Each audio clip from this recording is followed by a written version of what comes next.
A call to action for support. Hunter Guild Babylon is plastered in a white box in the corner. The building in the background towers over the city, a symbol of the guild's power. Two glass and steel buildings pierce the bright blue sky, the larger one a testament to ambition. A young man in a suit laughs, covering his mouth with his hand, a playful "ha" escaping his lips. The woman holds a black card, Nemesis, and Republic of Korea imprinted on its surface, her expression veiled in mystery. A hand, bathed in yellow light, reaches out, fingers spread wide, the word, seriously, echoing above it. The floor stretches out, a light yellow expanse, the words, it drives people crazy, hanging in the air. He sits in the office chair, clad in a black leather jacket, lost in contemplation. The young woman, her purple hair a striking contrast to the green jacket, holds the card, a playful glint in her eyes. A hand emerges, holding a black card, the word, hold on, appearing in a white box below it. He looks up in surprise, his glasses reflecting the shock on his face. The words, is Jeon-geo your cousin who's repeating this year in college? A blur in his vision. Saseum, the Babylon Vice Guild leader, stands in the room, holding a white object, his face a picture of worry. Speak well about her or you'll die. The words echo in his mind. The man sits at the table, hands covering his face, his shame palpable. There's a lot to be ashamed of. What's wrong with repeating it? The words taunt him. One eye pierces through the darkness. A hand muffles his mouth. 3 times. He asks, a steely determination in his gaze. It's not just Jeon-geo's fault. The three sit around the table, the tension thick in the air. The university is a bit strange. The man standing remarks, it's not that the kid doesn't have a good head, it's just that she doesn't study. Could there be something wrong with academic corruption? The man sitting wonders, suspicion creeping into his voice. No soulless talk. The man sitting thinks, his eyes fixed on the man standing, who appears surprised. He runs a hand over his forehead, his expression troubled. From your point of view, we're a separated family, right? Don't you wonder how someone doesn't tell his family about his well-being? Oh, yes. The man in the black suit begins, holding the white paper. But why would your cousin? Smooth transition of topic by the Babylon. The words appear above him. His mouth hangs open, anger flashing in his eyes, that troublemaker. The words below him reveal. His middle finger rises, defiance in his gaze, a single word escapes his lips, what? The man's head and shoulders appear, his eyes downcast, the words, she ran away from home. Echoing in the air, his sadness palpable. His mouth hangs open, eyes wide with panic, a fist clenched. Ho! He cries, his fear echoing in the dark room. He paces, glasses reflecting his worry. Isn't she an adult? She can be independent, right? He asks, a desperate edge to his voice. Can't you grasp the seriousness of the situation? He shouts, she went out empty-handed, without even a credit card. He sits at the table, his eyes wide with worry, dragging a bamboo pole through this freezing world. He whispers, despair lacing his words. The man in the black suit stands, papers clutched in his hand, his face a mask of concern. You guys, he pleads. Help me please, help me, the words echoing in the formal office setting. He sits in the chair, hands covering his face, his shoulders slumped. You're all psychopaths, he cries. He stands, a sly smirk playing on his lips, a hint of amusement in his eyes. He says, the word trailing off. The paper lays open, the words stark against the white backdrop. Official letter proposing cooperation between the 5 major guilds in relation to the 39th floor of the Tower of Babel. Guild Babylon. Proposal for strengthening tutorial-related forces recruitment of adventurers. The compass sits in the center of the light blue canvas, Ranker's Guide, inscribed above it, to have a 20-year-old boss. The words at the top of the page hint at a tale of mystery and intrigue.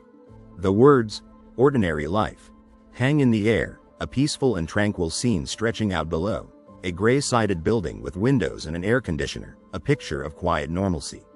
Her eyes widen in shock, a startled expression on her face. What? The word hangs in the air, echoing her disbelief.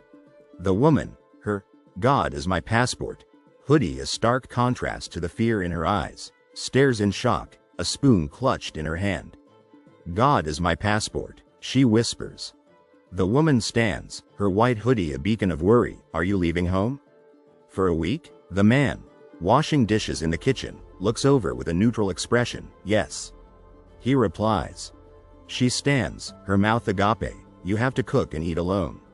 She says. The man's voice echoes from behind her. Then who will cook for me? The woman, glasses perched on her nose, looks at the man with a mixture of shock and annoyance. Then who's going to buy groceries for me? She asks. Go and buy it yourself. He replies. The man scrubs dishes, pink gloves protecting his hands. What about the laundry and cleaning? He asks.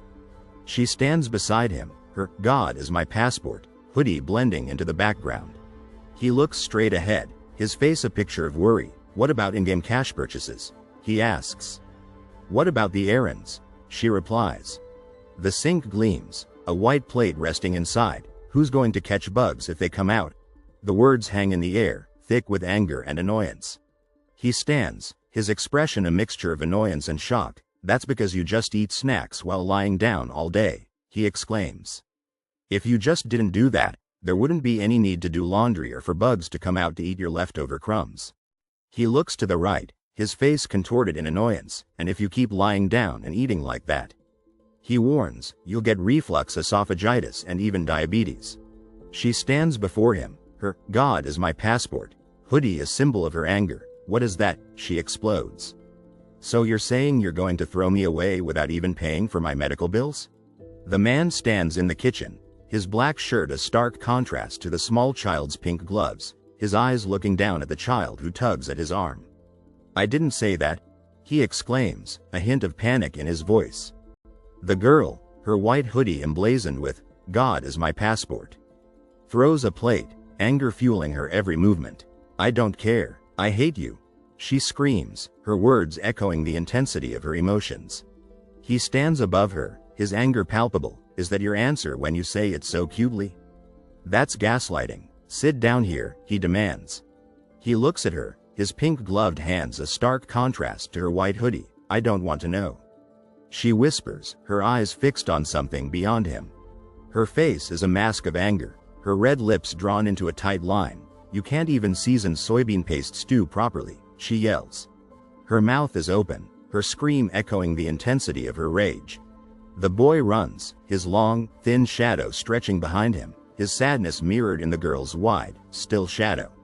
She stands, her "God everybody down" hoodie a stark contrast to the fear in her eyes, her hands covering her mouth.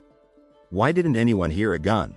The words on her sweatshirt seem to echo her shock and surprise. Two pink gloved hands, water dripping from them, a stark reminder of fear and anxiety. The water drop, a bright white splash against the dark water, a moment of peace and tranquility. He nervously glances down, fiddling with his dark top. You said it was delicious. It was a 100 by 1 recipe. The man with blue hair and a pink glove looks troubled. With beef brisket, the man in the white shirt looks terrified. Grinning widely, she clenches her fist. The trait, iron face, has been partially disabled. Her eyes sparkle with excitement. I take it back. The soybean paste stew was really delicious. Is that so? The man in the black shirt looks uncomfortable. It was a bit sweet, but it was fine. His eyes dart around nervously as the woman in the gray sweatshirt watches him closely. Giving a thumbs up, she beams. Just do better next time. Cheer up. Yes, I will work hard and get better at cooking. She touches her temple, her face filled with surprise. The trait, iron face, has evolved to the next level. Second job conditions completed. Do you want to change jobs to professional fraudster? Anyway, where are you going for a week? The dirty pink gloves hang on the hook. She seems embarrassed. He smiles with determination, his eyes fixed on the ground. Because of this. He looks troubled, clutching his arms to his chest. Elshish 0000 is visible on his arm. Invitation to the Tower of Babel. As soon as it is opened, the shape of a barbell is imprinted on the body of the perspective. The yellow box explains the workings of the tutorial system. Awakener. The time remaining until the tutorial opens is displayed. It is generally gold and has different colors depending on the purpose. If it's gold, then it's not even transferred. The woman furrows her brow. Didn't you have a covenant before? Then why again? She ponders the question. The man in the dark t-shirt clenches his fist, looking concerned. The woman with short blue hair in the background has a surprised expression. It is currently sealed. The man and woman stand on the rug, both looking confused. The glowing gold chest sits in the center of the image, surrounded by a dark purple background with twinkling stars. I promise to acknowledge him again as he was before regression. With my star, the image feels magical and ethereal, filled with light white and yellow stars against a dark purple backdrop. Her eyes are filled with anger. What do you believe in? Stars are all crooks. A thick chain lies in the bottom of the image. The thick chain covers the wooden chest. He may never choose you again. The image feels powerful and dangerous. The man's eyes are closed. Lewiscans.com. He looks weary and thoughtful. It's not about trusting the divine being. The man looks hopeful. It's about trusting myself to walk the same path no matter what happens. He clenches his fist, looking determined. Since I've regressed, the hand reaches for the bright star in the sky. I broke up with the holy widow. The man with blue hair smiles. There's no reason for my beliefs to change, since it's gone. What's up with this coolness? The woman's eyes widen in excitement. At this rate, he will end up as a supporting role for the main protagonist. The man smiles confidently. I see a halo around him. Your covenant, the reader of fate, is irritated by telling you to take it in moderation before your brother gets really angry. The man in the hooded robe looks worried. What halo you're talking about? There's none. I'll scold you harshly to open your eyes properly. The character is surprised. Oh, there's nothing? She scratches her head, looking confused. Nothing. The man smiles calmly. Then what's with this coolness? He tilts his head in confusion. Well, anyway. The woman coughs, her eyes closed. Are you already going to sleep? He looks concerned, watching the figure curled up in the bed. It's too hot under this blanket. She looks worried, her purple eyes wide open. Then rest well. I'll turn off the lights. The man looks calm and peaceful as he watches the figure in bed. The woman's dark hair shimmers with blue sparkles. Her eyes are wide open, filled with worry. Blue sparkles dance around her. Shut up, you disposable poop star. She sleeps soundly, seemingly oblivious to the insults. Poop star? What's this again?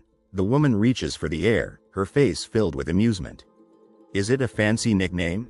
They were mocking Baek Do-yeon. Earlier, were you not excited to ask who he was when he regressed? Forget it, I don't care about either. Get lost. She sleeps soundly, seemingly annoyed. The night sky shines through the open window. The white curtains flutter in the wind, revealing the starry night sky. I like it best when you're sulking like this but still leaving room for negotiation.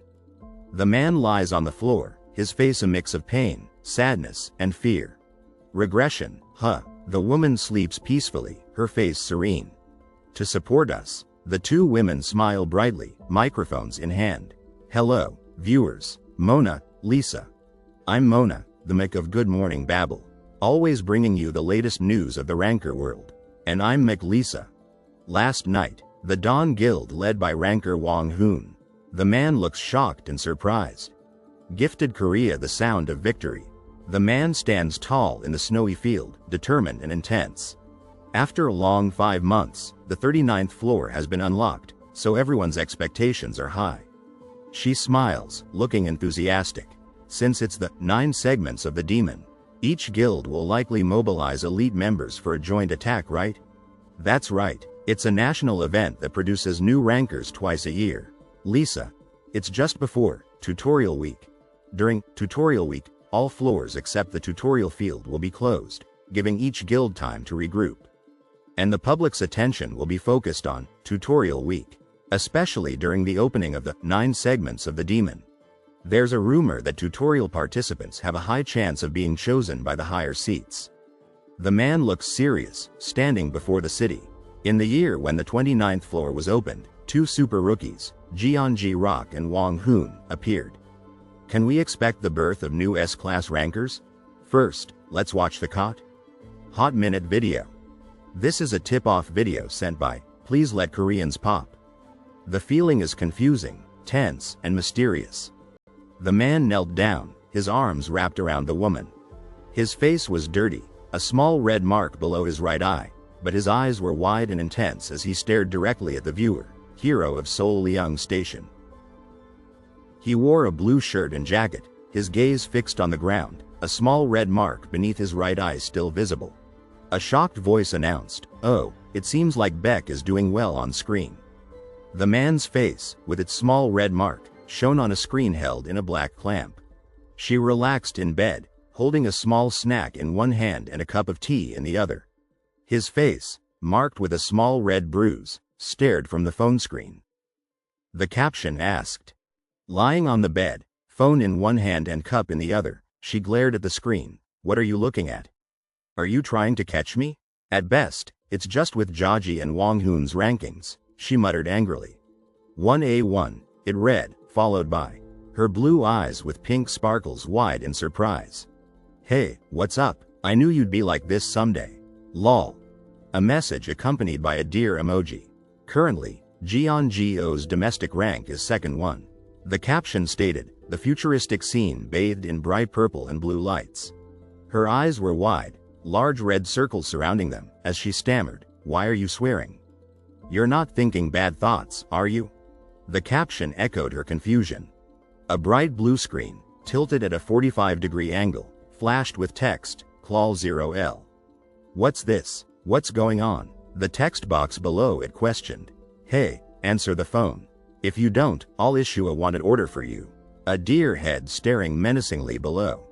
Floating upside down, surrounded by stars, the man in his white shirt and black pants cried out in despair, "Give me back my first place." The muscular man, wrapped in a white towel, stood awkwardly in the bathroom. "Excuse me, sir. Do you have any separate visitors scheduled for today?" A cigarette rested between his lips, his face relaxed. "It's almost time for the tutorial to start." "What's going on?" he asked, towel wrapped around him, his tattooed back facing the viewer. Two men in blue shirts and black caps stood, one holding a walkie-talkie, concern etched on their faces. "Well, it's not like that, but in the lobby of the residence. It's awkward if you do it here," one of them said. "It's not something that can be forced," she argued, arms crossed, her purple eyes flashing with frustration. Sitting on the tiled floor, arms crossed, he appeared calm and confident. The two men in blue uniforms and black caps stood, one holding a walkie-talkie, while the woman in a black hoodie sat on the ground, arms and legs crossed. Due to security reasons, only residents and those with reservations can enter. One of the men announced. "If you keep doing this, we can't help it either," the other warned. The man in the blue uniform and black cap stood, foot planted on the ground, questioning the woman. "Hey, are you a ranker? I'm just an ordinary person. If you touch me, the bracelet will rattle," she replied. "This is the lobby where people come and go. Stop it now," he warned, the tension in the air palpable. She stood, her dark jacket pulled tight, apprehension etched on her face. "Vice President," the text above his head, the man in gray pants and a white t-shirt, held the woman's black hoodie, his gaze fixed on her worried face. "Unknown age ranked 7th in South Korea, Mr. Bomb," read the text below, as the two men, one in black sandals, the other in black and white striped sandals, walked casually towards the right. "Return to your posts." The man's stern gaze, silver hair shining. "I'll handle this," he declared. "You're used to pointing fingers at people," she teased, her black hoodie pulled tight. "Yes, sir," she replied confidently.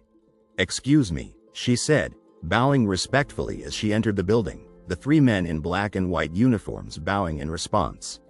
"That's right," the text above her head, a mischievous glint in her eye. She looked at the viewer, intrigued and amused. "Geo?" the man with short gray hair asked, holding the woman's black hoodie, a playful glint in his eye, her gaze fixed on something to the right, her discomfort evident. "Loading," the caption read, as the gray cat with black stripes, holding a black cat in its mouth, walked towards the right, leaving paw prints in its wake. "I gave you the keycard. Why are you causing a commotion downstairs?" The text below the tall, luxurious building.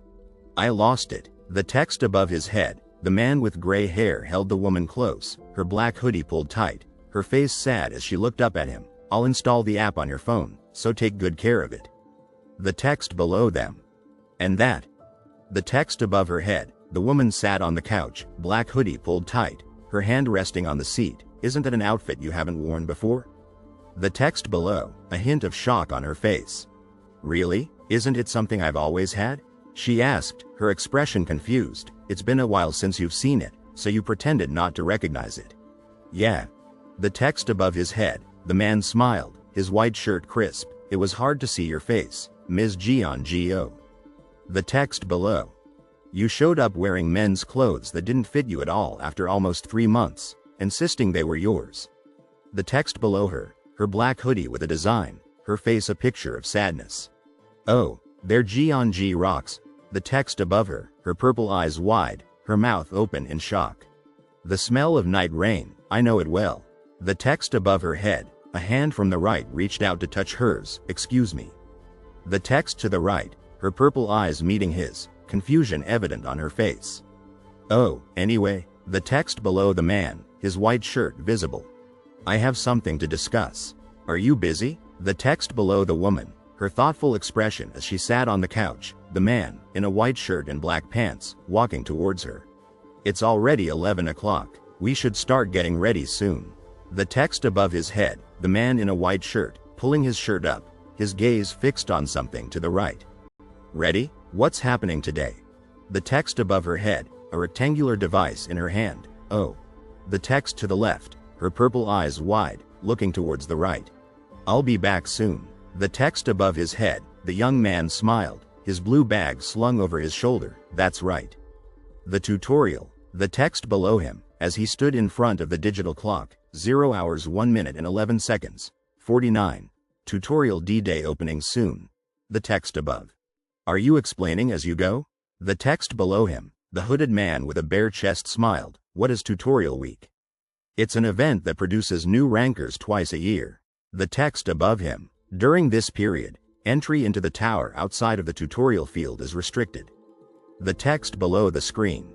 If this happens, that guy, and that guy, will be together. The text above her head, the young woman with short purple hair, her hand on her chin, stared into the distance, worried. It's obvious what your business is. The top text declared, give me back my first place. The bottom text, bold and insistent. Her head peeped from behind the wall, her short black hair framing her surprised face, her eyes wide with shock as she looked up at the man. The man stood shirtless, his back adorned with a large tattoo of circles and symbols, his gray hair catching the light, his gaze fixed on something to the right, an air of mystery surrounding him. Right? The top text read, the man with the large tattoo on his back, wearing a gray t-shirt, stood confidently. Let's just change clothes and go to the tower together. The bottom text proclaimed. The top text, the woman with short black hair smiled, her gaze fixed on something to the right, and you've lost weight again.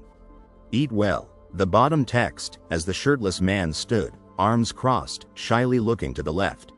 As expected, you're cool. The text below her, she lay on her back, her black hoodie with a graphic design pulled tight, her eyes wide in surprise. LuaScans.com. The text below. Your covenant, the one who reads destiny, has caught you taking a dirty glance. The blue digital screen displayed. Why is there nudity in a comedy? People will raise ethical concerns, saying it's not appropriate for the age rating. The text below, as the hooded man in a white robe, holding a sign with an image of a hand stopping a male and female symbol, looked annoyed. LuaScans.com. The text below him. She lay on the bed, eyes wide and confused, whispering to herself, if I had just aged another 10 years. She stood on the street, clutching the bouquet of purple flowers, her face etched with sadness. The tall man in the black suit walked away, his hands deep in his pockets, looking indifferent to the world around him. She stood there, bouquet of flowers in hand, her expression a mixture of sadness and disappointment, whispering. I probably wouldn't have been caught back then. The cloaked figure stood still, their head lowered, only their mouth visible, pondering the words above them. Even though he's an unlucky guy, the one who reads destiny nods his head vigorously, saying that conscience and common sense are firmly ingrained in him. She glared, annoyed and upset. Star, are you going to keep breaking your promise? The man in the glasses smiled confidently, looking assured as he walked away, saying, Geo, everything is ready. Let's go. The guild's silver lion was visible in the background. The blue lion roared, its power and menace obvious. A man in a dark jacket stood in the center of the image, looking up at the lion, surrounded by other men in suits. They stood resolute and determined. The lion's strength was clear. The largest scale, the strongest force, and the longest history. Their leader, Lion Un Sokwon, firmly maintained the top spot in Korea until Geo's debut. He stood there, head bowed, looking thoughtful and concerned. The young woman looked down, her face a picture of sadness and defeat, as she read the words above her, the hero of Korea, who always fought disasters at the forefront. Please be kind and give up the first place. She stood in the hallway, her hand on her cheek, anger evident in her eyes as she shouted, "It's wrong to steal the rankings of poor third-year students." The black car turned right at the intersection, the driver seeming indifferent to the world around them, muttering, "You're still correcting it. Your laziness doesn't even cross my mind." The two sat in the car, one in a black hoodie, the other in a black suit, talking in hushed tones. "HMPH, the man in the suit said. He must have a backbone disease or something. Oh, Geo. The text box held information about the man. Except for being picked up by Un Sokwon in his childhood while wandering the streets, there is no information about him. Judging roughly from appearance, he's probably around his 30s. She stood there, hand on her chin, a look of disgust and annoyance on her face. HMPH. Go about. The text box described the man's incredible strength, powerful seal symbols engraved directly on his back by the Great Witch of the Polar Regions, serving as evidence of his strength. The intricate tattoos on his back, ancient and filled with text, whispered of a hidden past. The text box explained the man's abilities. It's a well-known fact in the heavenly realm that he is a skilled individual who has several hidden moves. He stood alone in the empty room, his sadness evident, as he read the words above him. Un Sokwon was designated as the guardian of the leader of Silver Lion, and received fame and recognition as his right-hand man. The young boy looked up at the man in the black suit with admiration. 10 years ago, he was selected as the guardian of the first S-class ranker, Geo. He spoke in a hushed tone. He's among the very few people who know my identity. That's why it's so hard to handle. She looked to the right, her black collar a stark contrast against her pale skin, saying, "It's temporary." The man in the black suit smiled. He said he broke through the last barrier. The second man, also in a black suit, left the room, leaving the first man alone. He walked away, closing the door behind him, as he emerged from the closed tower early this morning. The man in the car looked straight ahead. Please respect the lion's last roar before dawn. As for who occupies the pinnacle position. She sat in the car, her gaze focused on the road ahead, her expression wary, everyone knows. He smiled, his eyes sparkling with warmth. "Your Majesty." The woman stood beside the man. "Hey, don't console me. I'm just unlucky." He chuckled. He actually seems to like it. His tastes are peculiar. The city bustled with life, the sun shining brightly as the traffic light turned green. When Grandpa retires and his head changes, I'll start by crushing the Silver Lion building. The words seemed to dance in the air, carrying an undercurrent of excitement and anticipation. That's kind of cute. She pointed at the poster behind her, her anger bubbling over. I will catch that tiger bastard outside, but... The poster depicted a man, his face contorted in anger, and the words, "Yes, you were fooled, right?" were written next to it. They criticize me for not shaving and scratching my stomach at home. He smiled, his thumb on his lip, looking amused as he said to someone off-panel, "That's really scary." The blue sky was dotted with white clouds, moving slowly and gently in a light breeze. Are you going to tease me until the end? The tall gray stone tower loomed in the background, its many levels reaching towards the bright blue sky. The top 20 rankers list was visible on its side, and the wheel of a vehicle could be seen in the foreground. She stood in the city, her hands clasped to her face, her eyes wide with surprise. "I'm leaving first. Bye." The man in the dark suit stood beside her, looking at her with a knowing expression. He smiled, his dark eyes twinkling with amusement as he looked up at the blue sky. "How can you lie about something so cutely?" He smiled, holding his phone in his right hand. "Anyway, you're still young." She stood in the city, her phone in hand, a bright smile on her face. To support us. The words were visible above her head, along with, I've checked your ticket, your name is. And, I'm just a supporting character. I'm Joyeon. She sat on the wooden floor, legs crossed, a determined look on her face. My mother told me. The man beside her, also sitting with his legs crossed, asked, Joyeon, have you ever heard of Asterisk the Witch Queen who always stays at the top? She nodded, her eyes shining with determination. Yes, mother, how could I not know about her? I'm also going to keep this old adage in mind and never give up on my dream of becoming a ranker. He shook his head, not this time. He stood there, pointing his finger at the woman, his face filled with anger. Why would your name be Joyeon? The woman, her back turned to the viewer, replied, the queen's name is very similar to you, but you definitely have different characteristics. She sat on the floor, her legs crossed, her face a mix of surprise and confusion. However, this is something you must also know. Happiness ultimately belongs to the supporting characters. Ah, what? The dragon's head roared, its power evident. In the world, those who are the main characters are either the best or the worst. Their lives are full of ups and downs and noisy days. She stood before the pyramid, a small mummy floating above her, her brow furrowed in confusion. But in the middle of the pyramid, no one pays attention. It's peaceful and comfortable. He pointed, his eyes wide with excitement and astonishment. The supporting character is the winner. The image faded from dark gray to white, a somber moment in time. Always remember this, my daughter. She smiled, a look of confidence in her eyes. Please watch over me, mother. From today, this daughter will walk confidently as the supporting character. The man walked towards the tall tower in the distance, his steps determined. Top 10 rankings was visible above the tower. The top 10 rankings were displayed in a metal frame, each entry indicating a change in position. 1 Un Sok 1, 2 Choi, Private, 3 Alpha Jung Gil, 4 White Bird Gown, Rock Bambi, 5 Persistence, 6 Twilight, 7 Tiger, 8 Top Leader Kim Si-gyun, 10 Hong. The large black tower stood in the distance, a sign announcing the top 10 rankings. 10 Honggoya was visible above the tower, the rankings below it. She stood there, her hands clasped together, a look of worry etched on her face. Wah, Your Majesty, when the rankings were updated this morning, the whole country was in an uproar. The man stared at his phone, his face a picture of shock. Huh? The woman behind him, looking at her phone, also uttered, huh? The city around them buzzed with life.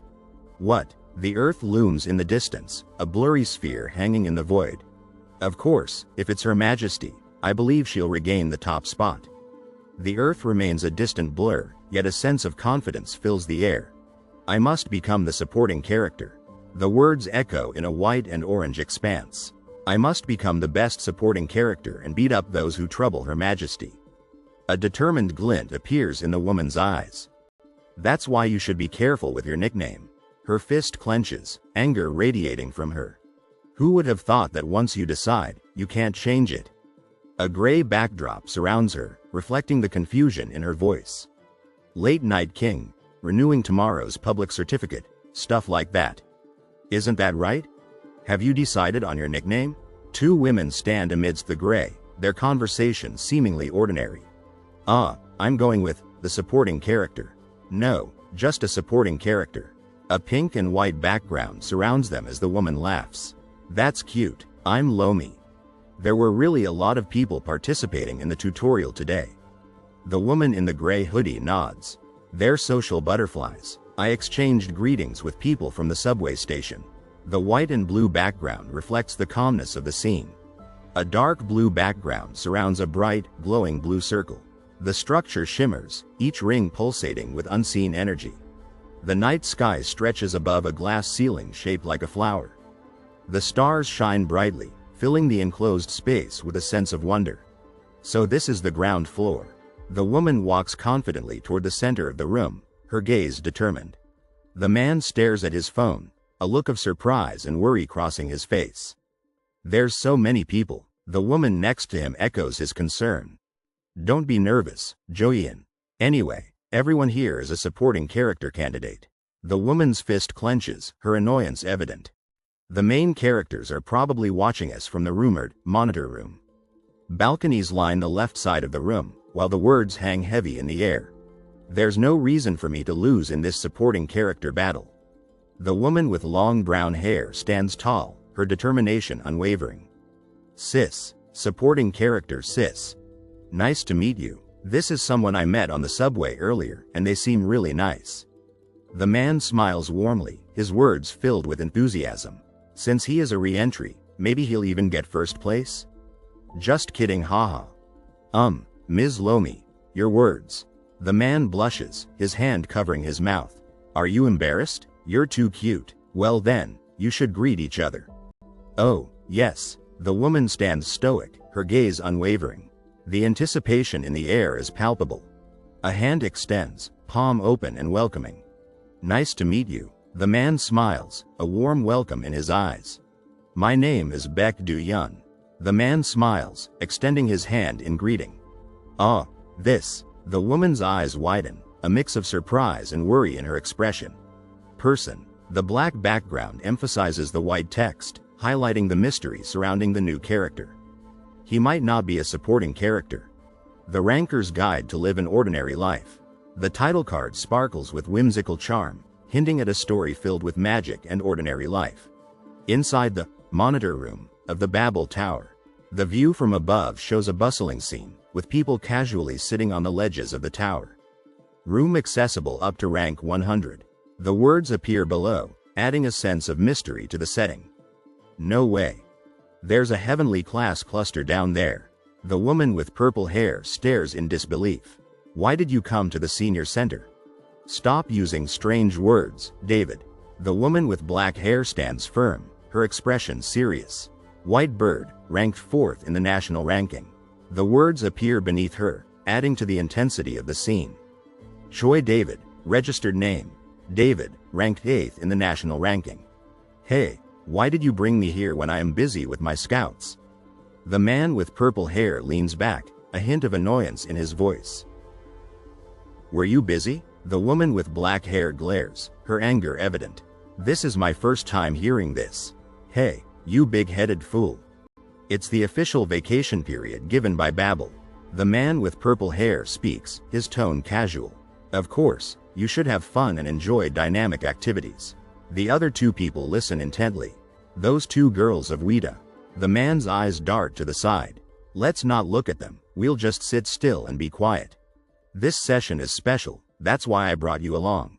The woman's eyes are closed, a weariness settling over her face. Special? What's so special about it? The woman with the vibrant purple and orange hair leans forward, excitement in her eyes. The 19th, 29th, and 39th floors have opened. There's a high chance it'll become the third golden generation. You, the woman with the vibrant hair, looks surprised. The 29th floor is probably referring to Bambi and the Midnight Snack Maniac, and the 19th floor is. Her eyes widen. Who might that be? It seems like you keep forgetting, but you're also a valuable S-class, David. The woman blushes, embarrassed by the reminder. Well, why didn't you say that from the beginning, then? The woman's annoyance is evident in her voice. Whatever, so are all our channel members coming? I'm not sure, but they said Yoon Seokwan is definitely coming. The woman looks thoughtful, pondering the implications. That. They say even a lion comes when you call them. The woman's voice trails off, her expression contemplative. The three men stand tall, their faces serious and determined. Monitor room. First place Yoon Seokwan's entry. Monitor room. 16th place. On Chizun's entry. The words above them reflect the importance of their task. The men continue to stand, their focus unwavering.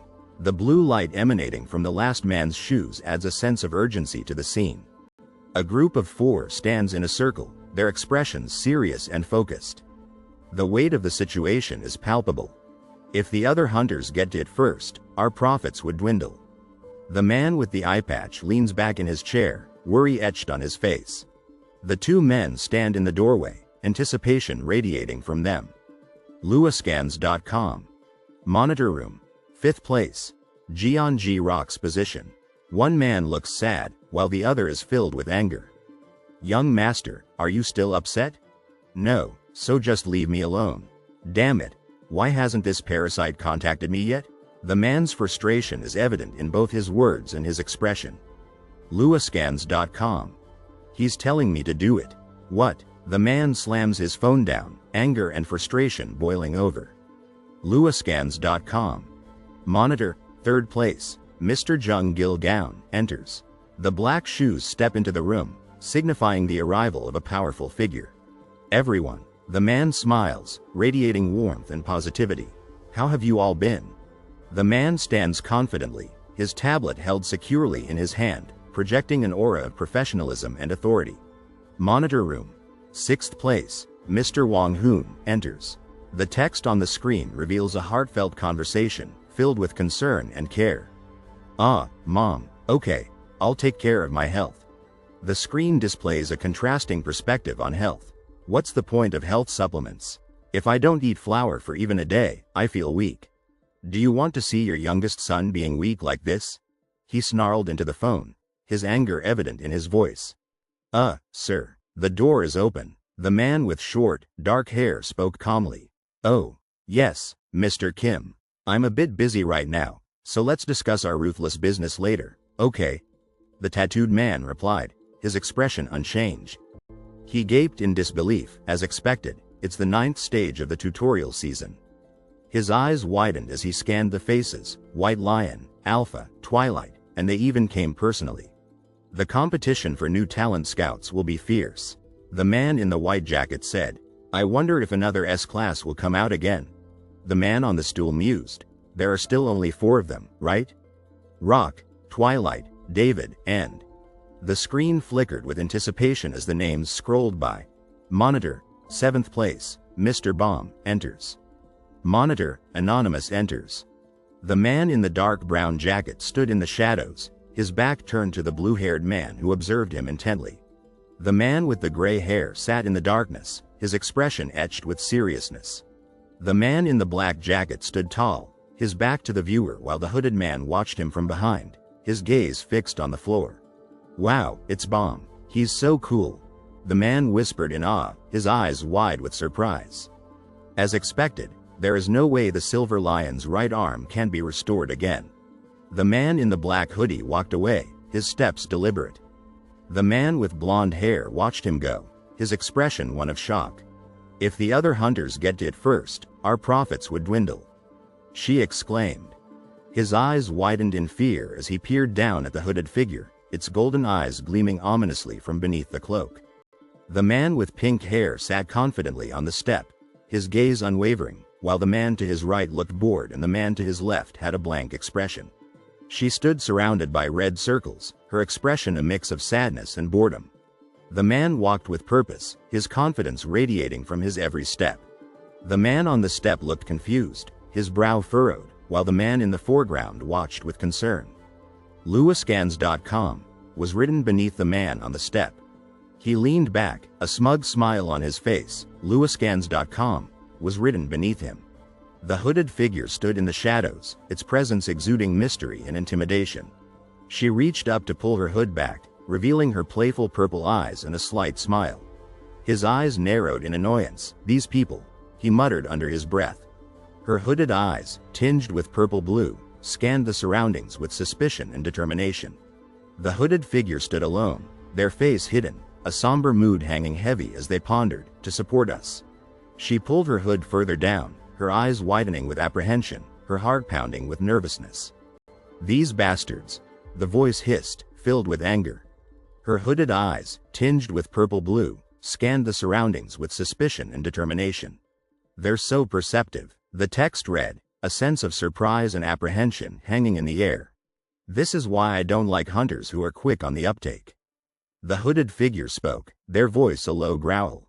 The man with purple hair sat nervously, his eyes wide with fear, while the man with red hair and sunglasses remained silent, a sense of tension gripping the room. She lowered her gaze, her expression one of doubt and uncertainty. I was confident with my mana control, but this might be, she whispered. The computer screen glowed with a blue light, displaying a map of sorts, its lines and shapes a blur of confusion. Just now, the screen announced. 3 light blue boxes appeared on the screen, welcoming Jeonji Rock to the Babylon Tower. First-time visitor. The first box declared, "Welcome to the Babylon Tower. Welcome, Jeonji Rock." The second box read. The third box, however, brought a wave of disappointment. Access to all floors except the ground floor is temporarily restricted due to tutorial progress. The young person with purple hair stood in the digital space, their black hoodie emblazoned with the words, "No idea what you're talking about." They moved through the swirling blue lines and symbols, their expression serious, as if a storm was brewing. Their blue sandals landed on the digital floor, a blue and white rectangle appearing above their feet. Ranked second, Jeonji Rock can access the monitoring room as one of the leading figures in the Babylon. Another rectangle appeared below. Would you like to enter? With options, Y, N. A rush of excitement filled the air as three blue and white rectangles appeared above the purple-haired person's head. The authority of the vice leader, Fate Reader, is partially released. The top rectangle declared, "The unique divine ability of Jeonji Rock, the true divine, has been adjusted." The middle one read. The bottom rectangle confirmed, "The divine name, Sage of Knowledge, resonates with the Babylon Tower." Their eyes widened in surprise, a blue and white rectangle appearing above their head. The first title, "The Witch Queen," resonates with the Babylon Tower. The person with purple hair stood in awe, bathed in a bright white light, surrounded by blue and white squares. The sudden transportation to this digital world left them feeling both excited and confused. They looked down, their expression a mix of confusion and concern. "Why are they rising so much?" a blue and white rectangle whispered behind them. Only the top of their head and shoulder were visible, their mouth slightly open in shock. "This one's a buff, and that one's a buff," the text below read. "This is totally sweet, isn't it?" the text exclaimed, a sense of excitement and amusement radiating from the words. The person in the gray cloak and blue cape stood, their face hidden, a nervous excitement in their posture. "Your divine power, the Fate Reader, says the door will open soon." A blue and white rectangle announced above their head, sweating at the thought of leading a secluded life. Another rectangle read below. Their purple irises, surrounded by blue light, held a fierce determination. "Of leading a secluded life," the text above their eyes declared. The man in the hooded jacket lay on the ground, his eyes wide with shock as a bright light shone above him. "Oops," he gasped. The man in the black suit stood, his back to the viewer, as the man in the blue hooded jacket hung his head in defeat. "I let my guard down," he mumbled. She stood, arms crossed, her expression one of disgust. "Even for a pro like me who's used to being on top," she muttered. The person stood in the darkness, their head bowed in thought. "Like me who's used to milking buffs, this is a surprising situation." They sighed. "The reason why Buell Nim urged me to go to the tower makes sense now." They stood on the stairs, their back to the viewer, a sense of realization and concern in their posture. "Some of them seem to have caught on to my identity," they whispered. The person in the black jacket smirked, while the person in the white robe smiled brightly, holding two pink and blue light sticks. "Well, those on Channel 1 here will surely keep it a secret," the person in white said. "If there is a crazy person who speaks out, justice will be served, right?" They continued, "Do whatever you want, my baby. If the rice cakes get tough, you can just stir them to soften them." The person in the black hooded jacket stood in the room, their gaze fixed on the window, a sense of determination and anticipation radiating from them. They walked up the stairs, their posture confident. "I guess it's time to recalibrate my mana," they said. "Now, there's only one worry left." They stood in the darkness, the bright light behind them illuminating their sharp profile. Their expression was serious, focused, a sense of power emanating from their very presence. The person sat in the chair, their eyes wide in surprise, two glowing beams of light emanating from them. "Is it just Cyclops' crazy night rain?" they whispered. A beam of energy shoots towards her, catching her off guard. He smiles. "Looks like you've improved your homemaking skills, huh?" He speaks to the woman standing behind him, his words coming out slowly and deliberately. He frowns. "I don't know who you are." He raises his hand, "But what you're doing right now is rude. On Kai-san." His eye widens as he reacts to something unexpected. The woman's eyes widen in surprise. He laughs, a smug look on his face. He sits, a small smile on his face, still the same. It's been a while. How have you been? The woman lies on the floor, her eyes closed, until this morning. He stares intently. You must be planning something big to make a move by yourself this time. He smiles. You've learned a good lesson at your old age. They whisper amongst themselves. Throne. King. Those guys. They can probably hear us talking like this. We should block them, the woman says. The woman points a finger. Don't complain, old man. He sits with arms crossed. What's the point of doing anything with this worn-out body? Do you really want to go straight to the morgue? He looks desperately around. Yeah, how long do I have? She looks down, her face filled with sadness. Librarification. Hourglass of Fate, sub-skill, reveals the remaining lifespan of the designated target. She stares intently. If it's long, 2 years. If it's short, she looks at the hourglass. 1 year. He bows. You must be Jeonji Rock. Nice to meet you. I'm Moon Sok 1. They both smile at the child. From today, if you face any difficulties, just tell me. She looks up. A hand rests on her head, and if there's anything you want, feel free to talk about that too. He smiles. I'm new to being a grandfather, so I might be clumsy. He gestures with his hand, but let's work well together. This will be the last time, so relax. There was no other way. He smiles. This is the only way I've known how to live my whole life. Even if I die, if I can die while challenging, there's nothing better as a hunter. Although it bothers me that my granddaughter, who won't even meet my eyes, is worried. He sits, smiling and appearing happy. Even though the accident has already happened. The bus has left. He smiles. Oh dear, how'd I catch it again? She sits bored. Hey, so boring. Please, Joyin. He sits, his expression serious. I don't know. My business ends here. He smiles slightly. Are you going? She stares straight ahead, her expression serious.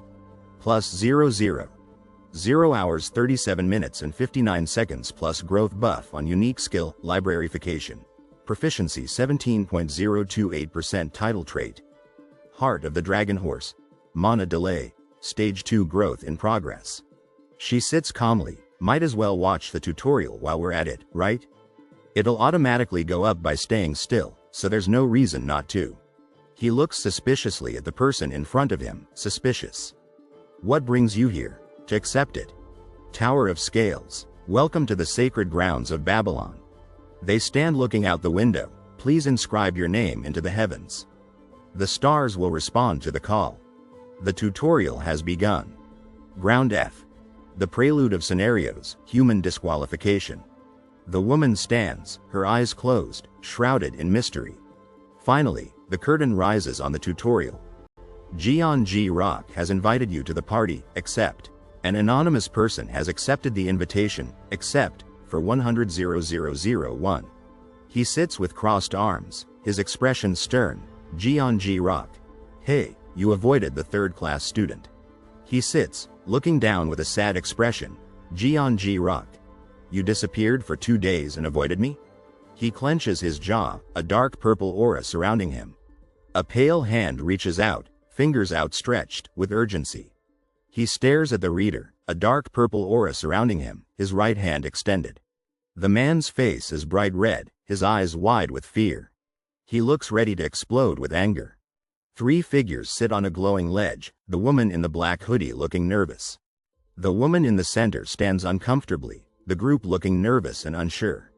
The man with purple eyes stares at the reader with a determined look. The woman points at the reader, her purple hair framing her frustrated face. The men stand in the room, their expressions focused, the man in the bottom corner determined. He sits in the chair, looking frustrated. Anyway, reading webtoons on your phone all the time will ruin your eyesight. The man stares in surprise. The party has been disbanded. The man's face contorts in anger, teeth bared. The man stares intensely, his mouth open and eyes wide. A bright blue sky stretches above fluffy white clouds, birds flying in the peaceful scene. The man kneels, back to the camera, fear etched on his face. The woman lies on the ground, a hand holding a glowing blue knife. The man stands in shock, his face contorted with fear. You won't die in the tutorial.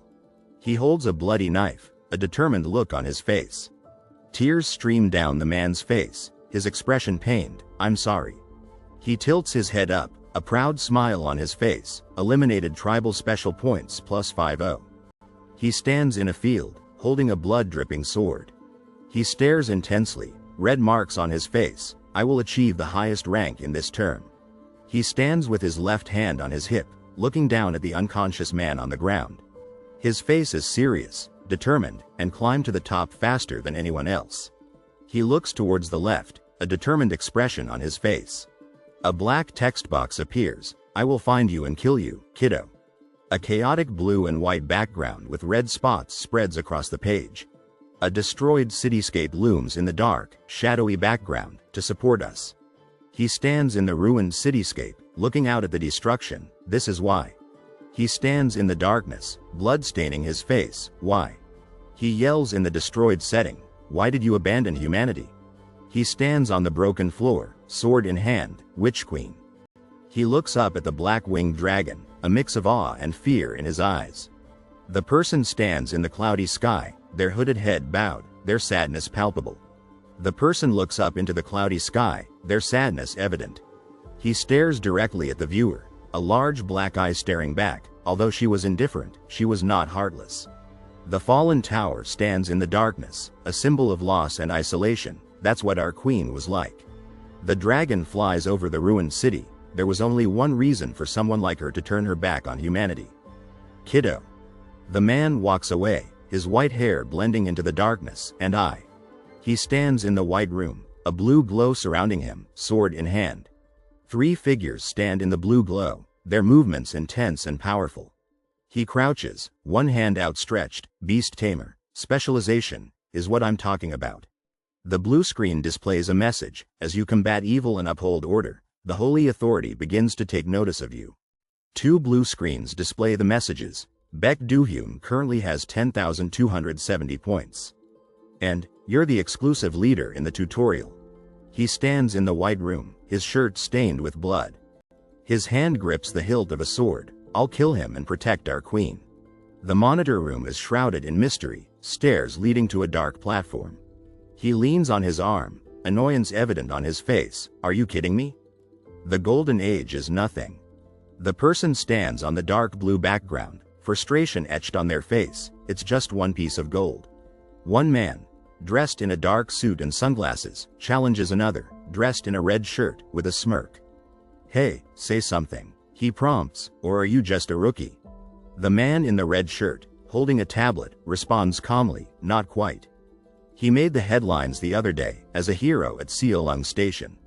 The gray-haired man, his eyes wide with surprise, echoes, the other day? Seolung Station? His gaze drops to the ground, a look of uncertainty on his face. Are you sure? He asks hesitantly. A powerful figure with black hair, clad in white and blue, stands ready to fight, a blue beam of light swirling around him. Why? He demands. Are you going to collect that, too? The man in the suit, his sunglasses reflecting the tension in the room, points a finger at the gray-haired man. You probably haven't even seen a fraction of the Great Witch Queen's robe. He states with a hint of arrogance. The gray-haired man, his disbelief evident, shouts, You're bluffing? Destiny, the big picture, EH? It might come up in small conversations. Calculate your worth once, huh? A woman with purple hair and piercing red eyes stands confidently, her right hand clenched into a fist. Choi Da-wit, registered name, David S-Class Hunter. She declares with an air of authority. The purple-haired woman looks down at another character, annoyance evident in her tone. Ah, man, what's up with this monthly poor man's dinner section, VVIP bastard? Did you run out of gas? I warned you not to call me like that from outside. The gray-haired man, his anger bubbling over, yells, Ah, so what? Hey, where are you going? Grabbing the man by the shoulders, the woman with purple hair urges him forward. Can't you tell just by looking? Over there, that way. The man with brown hair, his eyes wide and red, glances to the left, fear and dread etched on his face. That way. He whispers, echoing the woman's words. A man in a blue hoodie sits alone on the steps, his legs stretched out in front of him. Beside him, Another figure sits in the shadows, their presence adding to the feeling of loneliness. A thought bubble appears, filled with warning and caution. Wow, you're going off track. The bubble continues. You think I'm doing this for some reason? Rancor national rule, be careful between people from the same channel. The man with brown hair points to the right, surprise and anger evident on his face. If you just butt in out of nowhere like this, all eyes will be on you. The woman behind him, her purple hair tied up in a bun, scoffs, who's butting in out of nowhere. A hand, holding a gold VIP card with a black barcode, extends towards the left. Look at this, I'm in the same squash club as Lion Grandpa. The woman with long purple hair, her face beaming with confidence and power, raises her right hand. The woman with purple hair throws her head back in laughter, holding a white card in her hand. This is the place where we can laugh and joke around anytime, anywhere. That's what I mean. The man with brown hair looks on in surprised amusement. The woman with purple hair, her eyes wide with excitement, smiles. Well then, I'm outta here. That's it, she says with a mischievous twinkle in her eye. A close-up of a woman's eyes, wide and filled with fear and anxiety. The woman with purple hair walks ahead, her expression serious, as the man with gray hair follows behind. What, if the other hunters get to it first, our profits would dwindle, she says. The screen flashes warnings in a digital space, the pink and black background adding to the sense of urgency. Babel Tower emergency server maintenance is in progress. During server maintenance, network defenses will be temporarily restricted. Please be cautious. Due to external factors, tutorial difficulty will be readjusted. Tutorials that have already started a scenario cannot be interrupted. A man with gray hair stands in the middle of the room, eyes wide with surprise. What on earth is this gibberish? He exclaims, Sir. There's an urgent report on Channel 2. Another man with dark hair and sunglasses looks on in shock. There are 3 sudden gates occurring simultaneously, he announces. 3 sudden gates in the southern gate. Grade 4 in Namyangju, and Grade 4 in Bukhansan, and Grade 2 each in Suwon. The man with blonde hair, his face etched with concern, speaks to the other 2. But the situation in the tower is also suspicious, and the tutorial is. The man with short gray hair, his eyes focused, gazes into the darkness. The image is fragmented, the shadows adding to the sense of mystery and danger. A foot, adorned with a white sock and a black and white sandal, steps onto a circular platform of light. The blurry golden city in the background, with its scattered bright lights, suggests a world filled with power and energy. A man, his figure partially obscured by the hood of his black jacket, walks forward on a swirling platform of light, the golden city a backdrop to his journey. The energy and power are palpable. The man with short gray hair and a goatee, his face stern, looks down, his words carrying the weight of authority. Are the higher-ups involved? Everyone, please leave. Eun So-kwon. Registered name, Eun So-kwon. A man with gray hair stands in a gold room, his expression serious. A woman with purple hair, a worried look on her face, stands beside him. We hunters need to do what needs to be done, the man states firmly.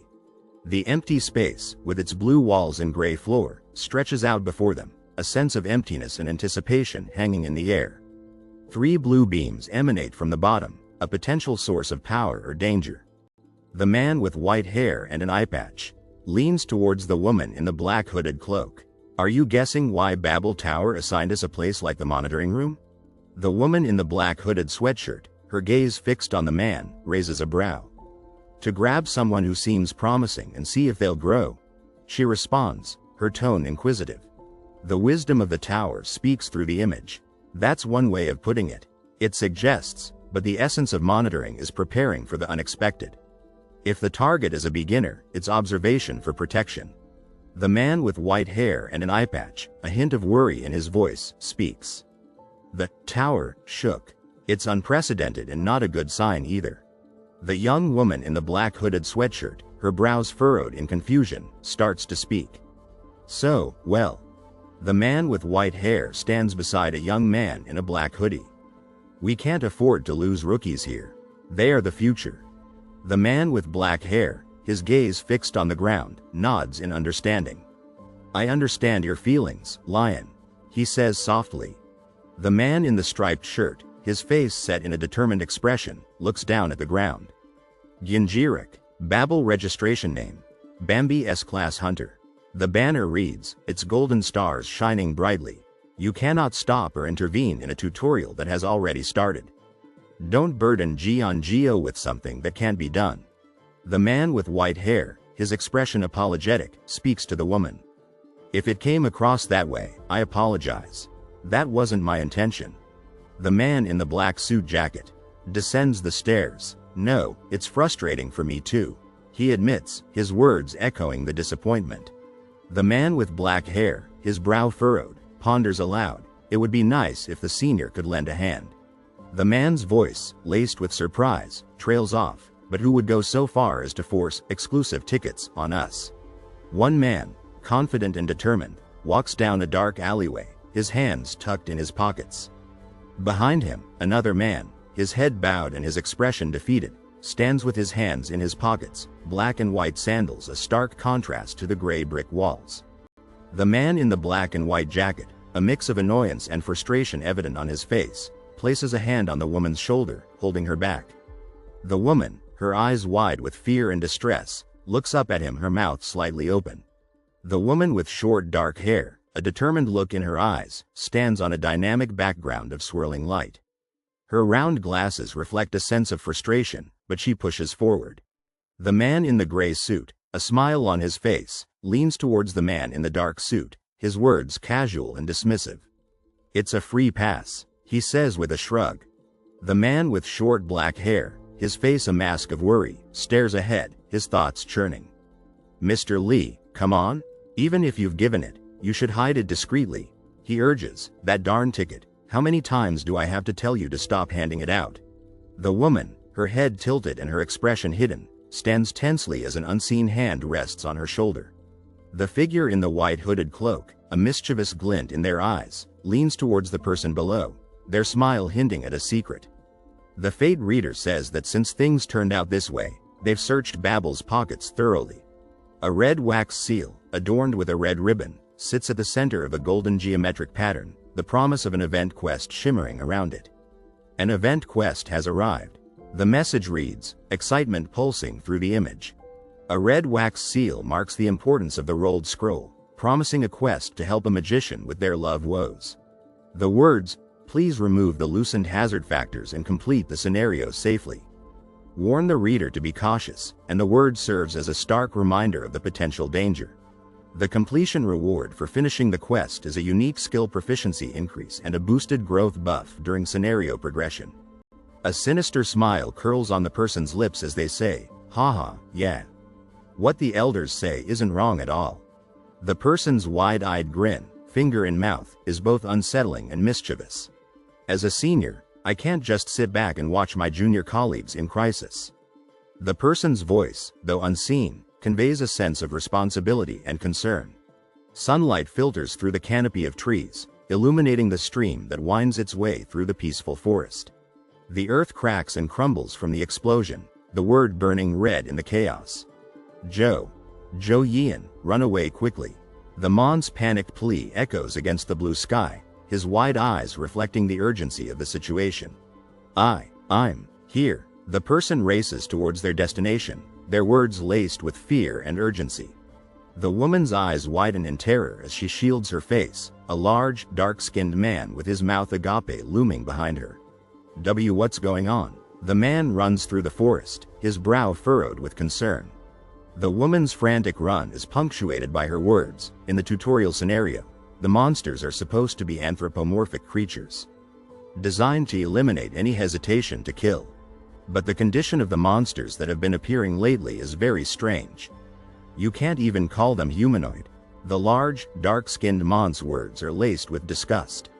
The woman runs, her eyes wide with terror, tears streaming down her face. I don't want to be eaten, I don't want to. Her words are a desperate plea, followed by, somebody help. The dark-skinned man screams in pain as the sword cuts him in half, his head rolling away. The woman stares in disbelief, her mouth slightly agape, as she whispers. The person bites down on the gold bullet, their eyes reflecting a fierce determination. Phew, The person exhales, a confident smirk playing on their lips as they hold the rifle, a gold bullet clenched between their teeth.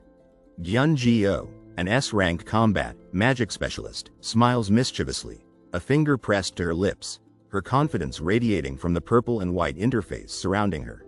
The interface reveals more details about her. A 20-year-old observer with freedom, affiliated with the Republic of Korea, her unique skill, Shin. Avatar of the whole universe, and a list of titles that exude power and arrogance: Wizard King, One Man, Man of the World, King of the World, Invincible Summit, Tyrant Slothful Iron-Willed. Team Leader, have you arrived? He paces the city streets, his brow furrowed, searching for someone. So, the man sits in his office chair, nervously fiddling with his tie, a sense of uneasiness clouding his features. The rating is unmeasurable. A blue screen, cracked and fragmented, displays the word unmeasurable, leaving everyone in shock. The new measurement device that arrived via express delivery from New York yesterday is still powering on. They gather around the screen, whispering about the new device and the mysterious arrival. Has that person already arrived? Yes, Team Leader. He stands calmly in the office, his gaze distant. It could simply be a malfunction. The devices in Korea are still old models. A loud, angry sound effect echoes through the office.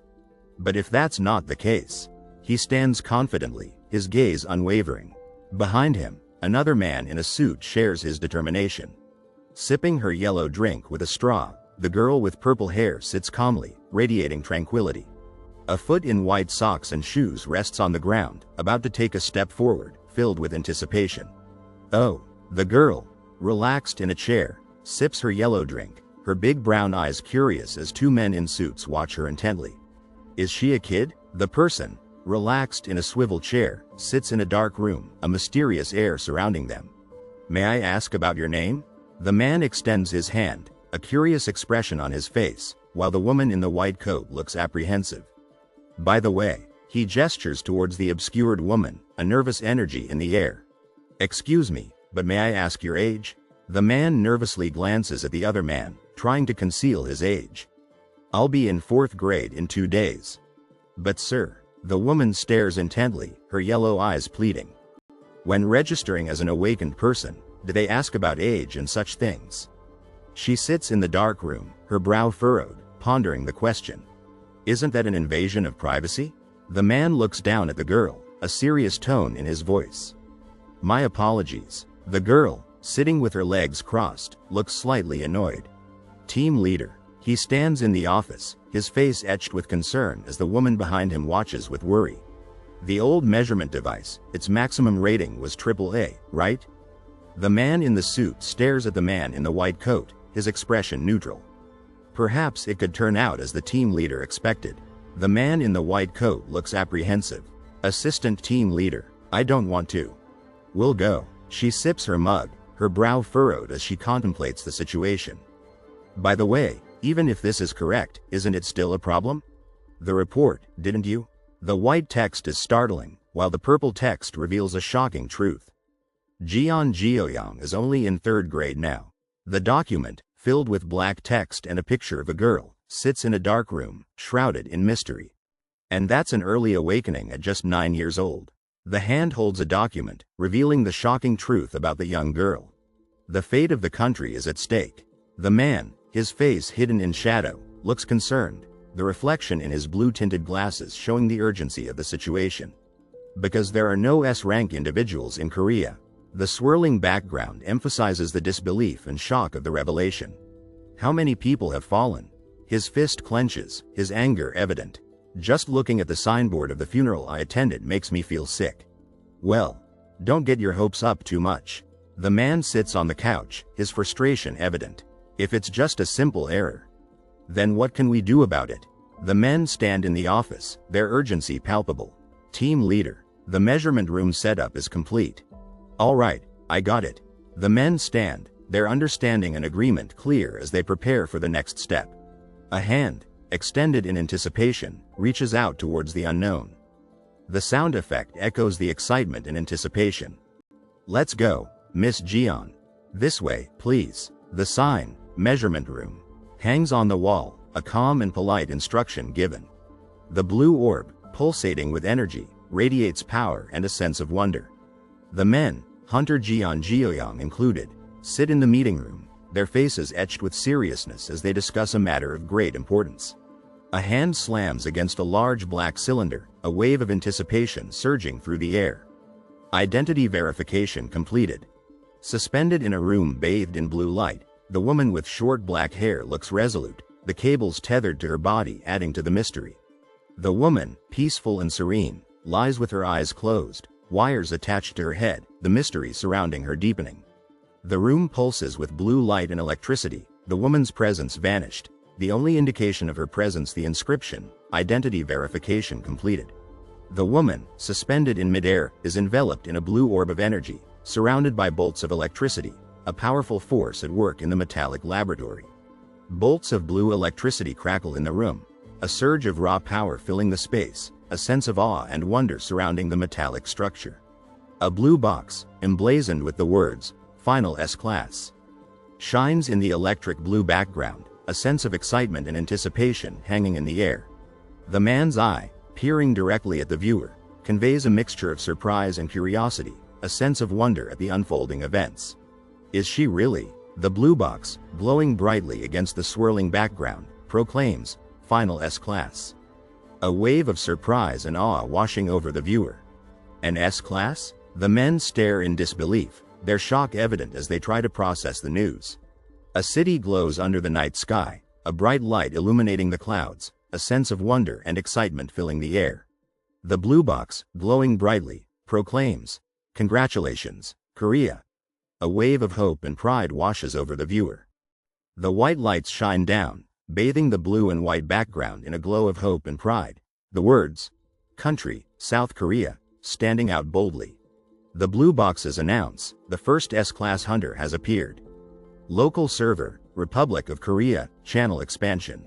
With the birth of a powerful hunter, a sense of excitement and celebration fills the air. The blue boxes proclaim the news. The local Republic of Korea is upgraded from a regular management country to a priority management country. Hope and pride swell as the country is recognized. The man's arm reaches towards the sky, a surge of hope and determination emanating from him as he is surrounded by squares of code. The girl with yellow eyes stands in the center, her hand extended, a look of confusion on her face. Her white shoes step forward, excitement filling the air as the blue and white background is filled with squares of code. High-ranking officials take their place at the Korean Babel Tower. Heaven announces the next chapter. The purple circle glows with promise against the blue and white background, a sense of hope and excitement filling the air, a new beginning unfolding. He smiles, happy to finally be in Korea. The man in the suit continues to smile, pleased with his arrival. Pointing at something excitedly, the man in the suit mentions a Miss Jeon Jeong and asks about the type of star she serves. A man in a white lab coat rushes into a room, looking stressed and worried. The girl in the blue hoodie holds a black cord, looking worried and trying to figure out what to do. Looking up with a confused expression, she wonders why they are making a fuss. A computer screen displays information about rankings, showing significant changes. The girl in the blue hoodie, looking at the screen, is excited to see the news of major regional channels opening up. Looking off to the side, she expresses her annoyance about the recent changes in rankings. A computer screen displays a message, revealing that the reader of destiny has been offended by her actions. A white square box with the text, "Didn't I tell you?" appears on a digital screen. Two white square boxes on a digital screen display the text that arrogant little brat wouldn't even like to listen to us, and I'm pointing my finger at you. The young woman in the light blue hoodie looks confused, exclaiming, "Hey, that's not." Three text boxes appear, showing a character saying, "Ah, that kid is a hunter," and another character saying, "Watch your language." A man in a white coat walks towards the girl with the crown above her head, confidently stating, "Miss Jeon, I'm in charge of management." The girl in the blue hoodie looks surprised and scared, clutching a silver rail and whispering, "I'm doomed." With a confused expression, the girl in the blue hoodie asks Mom, "What should I do?" A single text box appears, stating, "Looks like your daughter is the #1 hunter in Korea." The scene shifts to 20 years ago, showing a camel standing in front of the pyramids, Big Ben in London, and 4 people standing outside, looking up and talking about something. The scene shows a city with a tall, imposing tower that appears in every capital city worldwide. A group of people watch a news report about the mysterious tower, looking concerned and worried. A hand holding a newspaper conveys fear and anxiety with the text, "Mom, I'm scared." Grew unmanageable, and people's fear and confusion. A man in a gray jacket answers a phone call, looking concerned and surprised, muttering, "Huh." A blue glowing ball emits sparks of light and energy in the sky above a city, creating a sense of mystery and suspense. 2 giant red eyes with black wings appear, glowing and emitting energy, signaling the catastrophe that struck humanity. A giant green monster roars as it attacks a city, while a man and a boy try to escape the chaos. The text, "Gate Outbreak," explains how the gates open simultaneously, unleashing otherworldly monsters. A large green monster attacks a city, while a tank fires a large round at it, but the city is still in chaos.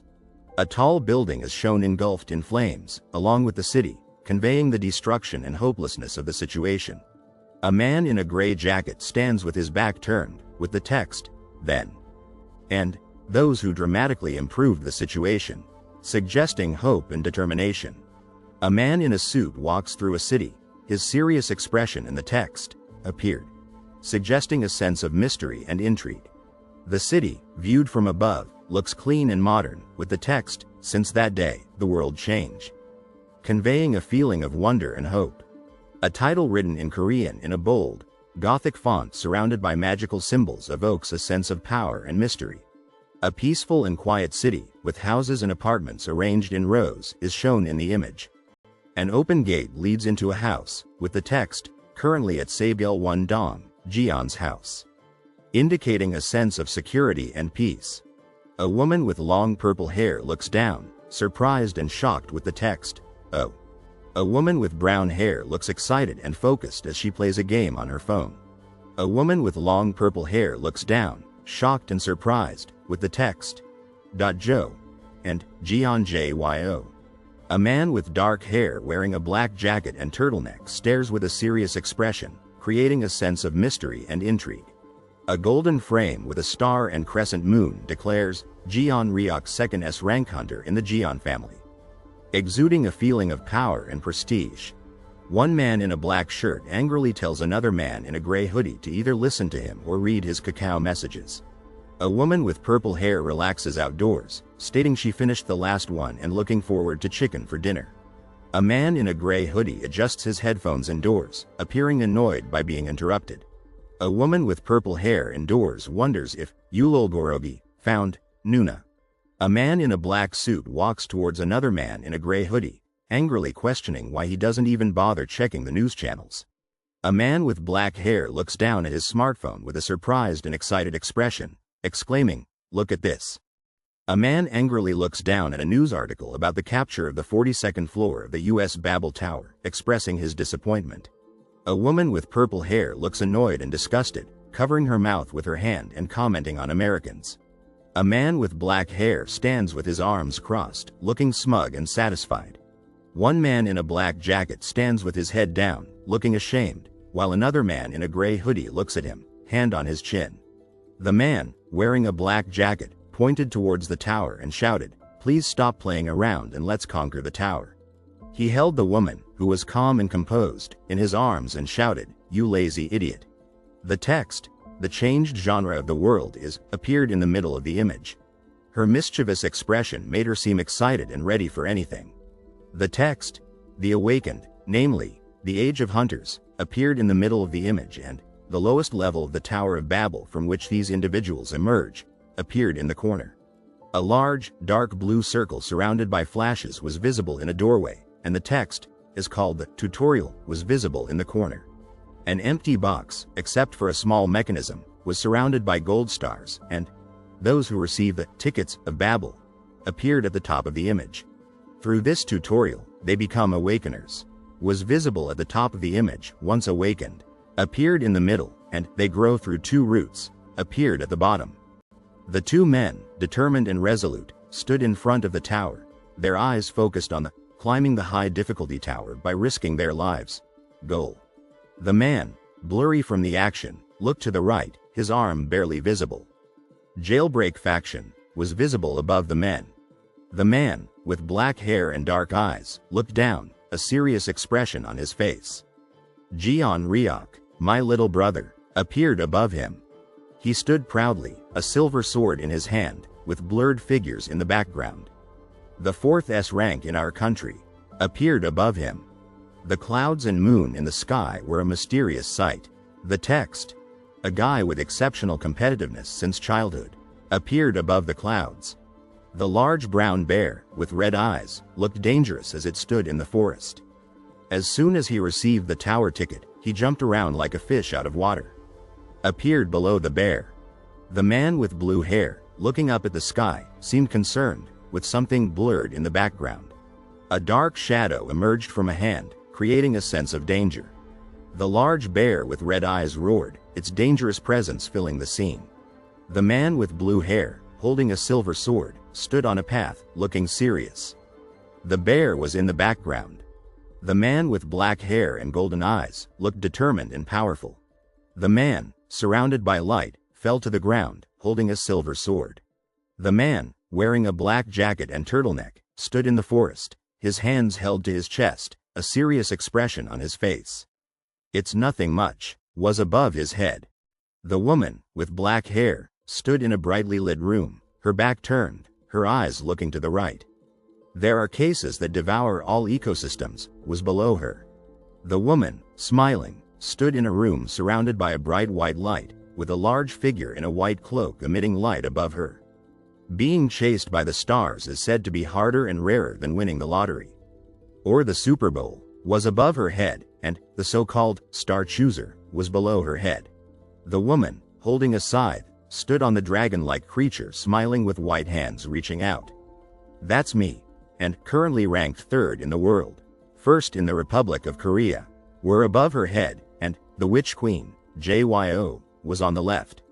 The woman, wearing gray pants and a jacket, walked towards a door, looking nervous and concerned. However, the me at home is just, and Jeon JYO, are you home? Appeared above her. The woman, with long black hair, looked startled with her mouth open and wide eyes. "Oh, yeah," appeared above her head. The woman, wearing a black jacket and a white shirt, looked down at her phone, holding it in her hand. Jeon He, 3rd-year high school student and YouTuber, was in the corner of the image. The man pushed the woman, who tried to get away. "Hey, GM, did you have a good day at school?" appeared above her, and, but you'd better get out of here," and, Mrs. Park found it, appeared below her. The woman with blue hair, looked shocked with her eyes wide open. Mock exam report card, appeared above her. The woman with blue hair, wearing a gray hoodie and a shirt that said, "Break," looked angry and annoyed. "Why did you hide that, you idiot?" appeared below her. The man, with a stern expression, pushed the woman in the gray hoodie, who looked scared and surprised. When is mom coming?" was above her head. The woman, with her right hand outstretched, looked surprised and curious. 5 appeared above her head, and 5 minutes appeared below her. The woman, with her left hand raised and her right hand on a large white circle, looked calm and confident. 2 white circles, each with a red number, appeared in the image. The woman, with large eyes and a smile, looked at the confused man, drawn in a chibi style. Activate characteristic attributes, appeared in a light purple rectangle, creating a sense of mystery and anticipation. A foot, wearing a black sandal and white socks, stood on a light brown surface, with sparkles emanating from it. "I am gradually accumulating bad report cards," appeared in a white rectangle, conveying a sense of worry and sadness. The woman, with large eyes and a serious expression, stood on the edge of a building, wearing a gray hoodie and black pants. A part-timer in the Republic of Korea, appeared in a white rectangle with a red star shooting across the bottom. The man, wearing a white hooded jacket, stood under a clear blue sky, his arms outstretched, appearing joyful and carefree. The woman, wearing a gray hooded jacket, crouched on a gray pillar on a ship, focused on the phone in her hand. The woman, wearing a gray hooded jacket, looked determined, holding a phone and eating a popsicle. The hand, holding a pen, hovered over a screen, focused and concentrated. The chat conversation on the computer screen displayed two messages, creating a serious and tense feeling. The woman, wearing a gray hooded jacket, crouched on the ground, looking frustrated and annoyed. The woman, wearing a gray hooded jacket and black pants, sat on top of a utility pole, appearing curious and lighthearted. The woman, wearing a gray hooded jacket with a black symbol, smiled, holding a black phone, appearing happy and content. 4 texts appeared on the screen: sigh, even though you do nothing but breathe, and keep getting stronger. Please, and have some conscience. Your star, reader of fate. Softly clears his throat, noting that the wording is a bit harsh, regardless of the facts. And, if you don't take care of him, he'll keep bothering you with his unpleasant attitude. Appeared on the blue background, creating a cautious and concerned feeling. She bites her popsicle, eyes glued to her phone, bored by the conversation. Hey, don't badmouth, you power breather. The cat head text yells, while the deer head text replies. What's that supposed to mean? I'm a power breather, the cat head text declares, then clarifies, the observer who conceals their strength. The texts explain the Babel network system. The reason why the top-ranked observer, who does nothing, isn't criticized naturally has reasons. And, the Babel network automatically expands each country's server based on how many strong individuals of each rank they possess. He walks confidently along the metal beam, a round device rolling beside him. She looks up at the sky, lost in thought. Depending on the server size, the number of tickets distributed varies by country. She mumbles, the number of tickets directly correlates with the number of awakeners. With a determined leap, he jumps from one building to another, the structure where awakeners support the entire country. He says, the city stretches towards the sky, the metal structure with a black device and multiple wheels resting quietly on its beam. A black vertical beam stands against the serene blue sky. The value of the top awakeners in this era surpassed that of the nuclear weapons of the previous era, and more. A text reads, 4 towering black structures pierce the clouds, reaching for the sky, a testament to a futuristic world. A faded memory flickers, reminding everyone of Korea's transformation from a marginalized nation to a top priority power. The digital display, brightly lit and almost menu-like, reveals a grid of lines with the words, characteristic attributes, on the bottom. A futuristic cityscape surrounds a blue sign reading, 120 meters. With a train symbol on either side, deactivated. The poster shows a man with short purple hair looking down, while the woman with short black hair stands in the foreground, her back to the viewer, pondering, I got out, but where should I go? A message box appears above her, compulsory gate opening. Then another, the Supreme Being, leans over, and finally, and whispers to their only incarnation, leaving her distressed. A large robed figure stands above him, hand raised with one finger in the air, saying, my little cat. While he looks up, surprised, there's a crack ahead. He reads, a crack? A tall building stands against a bright, purple-pink sky, the image feeling like a rainy day with the words, this is near Seoul Leung Station, in the bottom right. Walking away from the others, determined, the character with short, dark purple hair heads towards the city's tall buildings. A sign with a train symbol on it stands against a dark, blurry city background, a large black swoosh visible in the center, with the words, to support us, in the top left. The male character with a green baseball cap on walks away, leaving in a hurry, disappearing into the blurry blue rain. He stands firm, fist clenched, eyes fixed upwards, a blurry image of a suited figure behind him, a sense of determination filling the air. Emergency alert. The phone screams, the time 7:25, as a startled figure looks up, gate outbreak. Gate outbreak. The text warns, a sudden gate opened. Residents in the vicinity, please evacuate swiftly to a safe location. The red outlined text urges, the cityscape behind it reflecting the urgency of the situation. His wide eyes, staring straight ahead, reflect a sense of unease, a fear possibly born from the recent events. A swirling vortex of dark blue and purple energy dominates the scene, a subway station sign on the right side of the image, highlighting the chaos and destruction. The black and yellow box with Seoul emblazoned on it sits in the middle of the image, exit, on the right. The swirling vortex in the background adding to the sense of fear and uncertainty. A large hand lifts a blue car skyward, causing the person with long dark hair to run in terror, a scene of panic and fear. A large creature, its expression menacing, attacks a dark blue and purple vortex of energy, a scene of power and danger, a battle between supernatural forces. 3 spider-like creatures, shiny and 8-legged, stand in the middle of the image, their legs reaching towards the left. Aren't those desert spiders? The text warns, filling the scene with fear and danger. The cityscape becomes a backdrop to the character's worry. It's not safe to go alone. It'll be troublesome to clean up, too. The text warns, as they look around, concerned and anxious. She looks worried and confused. This is a mess in the Korean peninsula. The text reads, "Didn't they say it's a grade 6 dungeon? Citizens, please move this way." The man in the black uniform shouts, his hand to his face, looking worried and distressed. He raises his hand, holding a red stick, looking to the right. "Please move calmly according to the instructions," he calls out as people run behind him, down the hallway. The man in the green shirt pushes her, "Move calmly." The text reads, as she looks angry and annoyed. He looks worried and distressed. Ouch. The text above his head reads, "If anyone is injured, please let us know."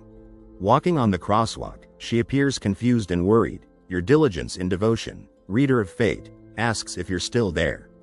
The text above her reads, "You clearly didn't inform us that there would be a gate ahead.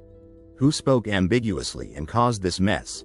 The text reads, her expression angry and annoyed. "I thought it was nothing serious."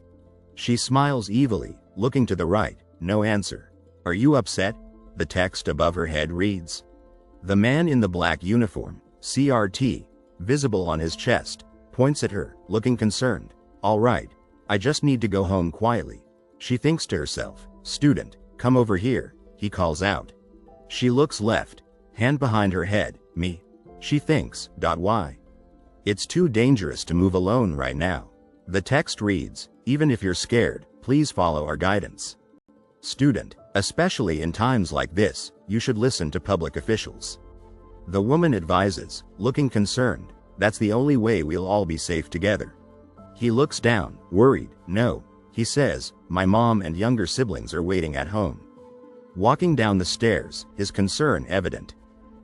Worrying won't solve anything. We'll be able to go back soon." The woman with dark gray hair reassures, holding the other woman's hand. "No." The other woman replies, pulling her along, determined. She looks to the left, puzzled. Is this the essence of being Korean? She wonders, contemplating the meaning of something. Rescue team arrived. The text reads, as he hangs from the rope, looking determined, "Close the gate immediately as the rescue team is entering." He stands, holding a large purple ball of energy. "Sorry, Officer Kwan, but," he says, looking concerned, "you can't close it.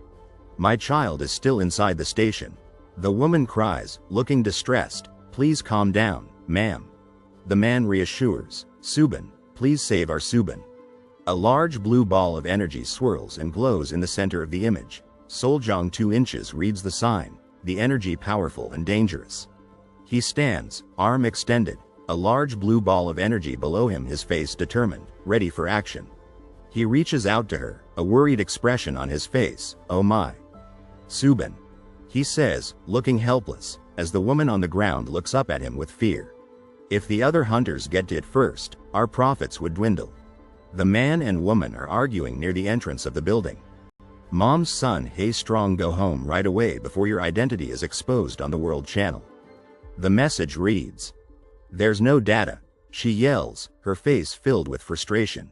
"I'm really trapped. It'll take quite a while for the situation to be resolved and normal passage to resume."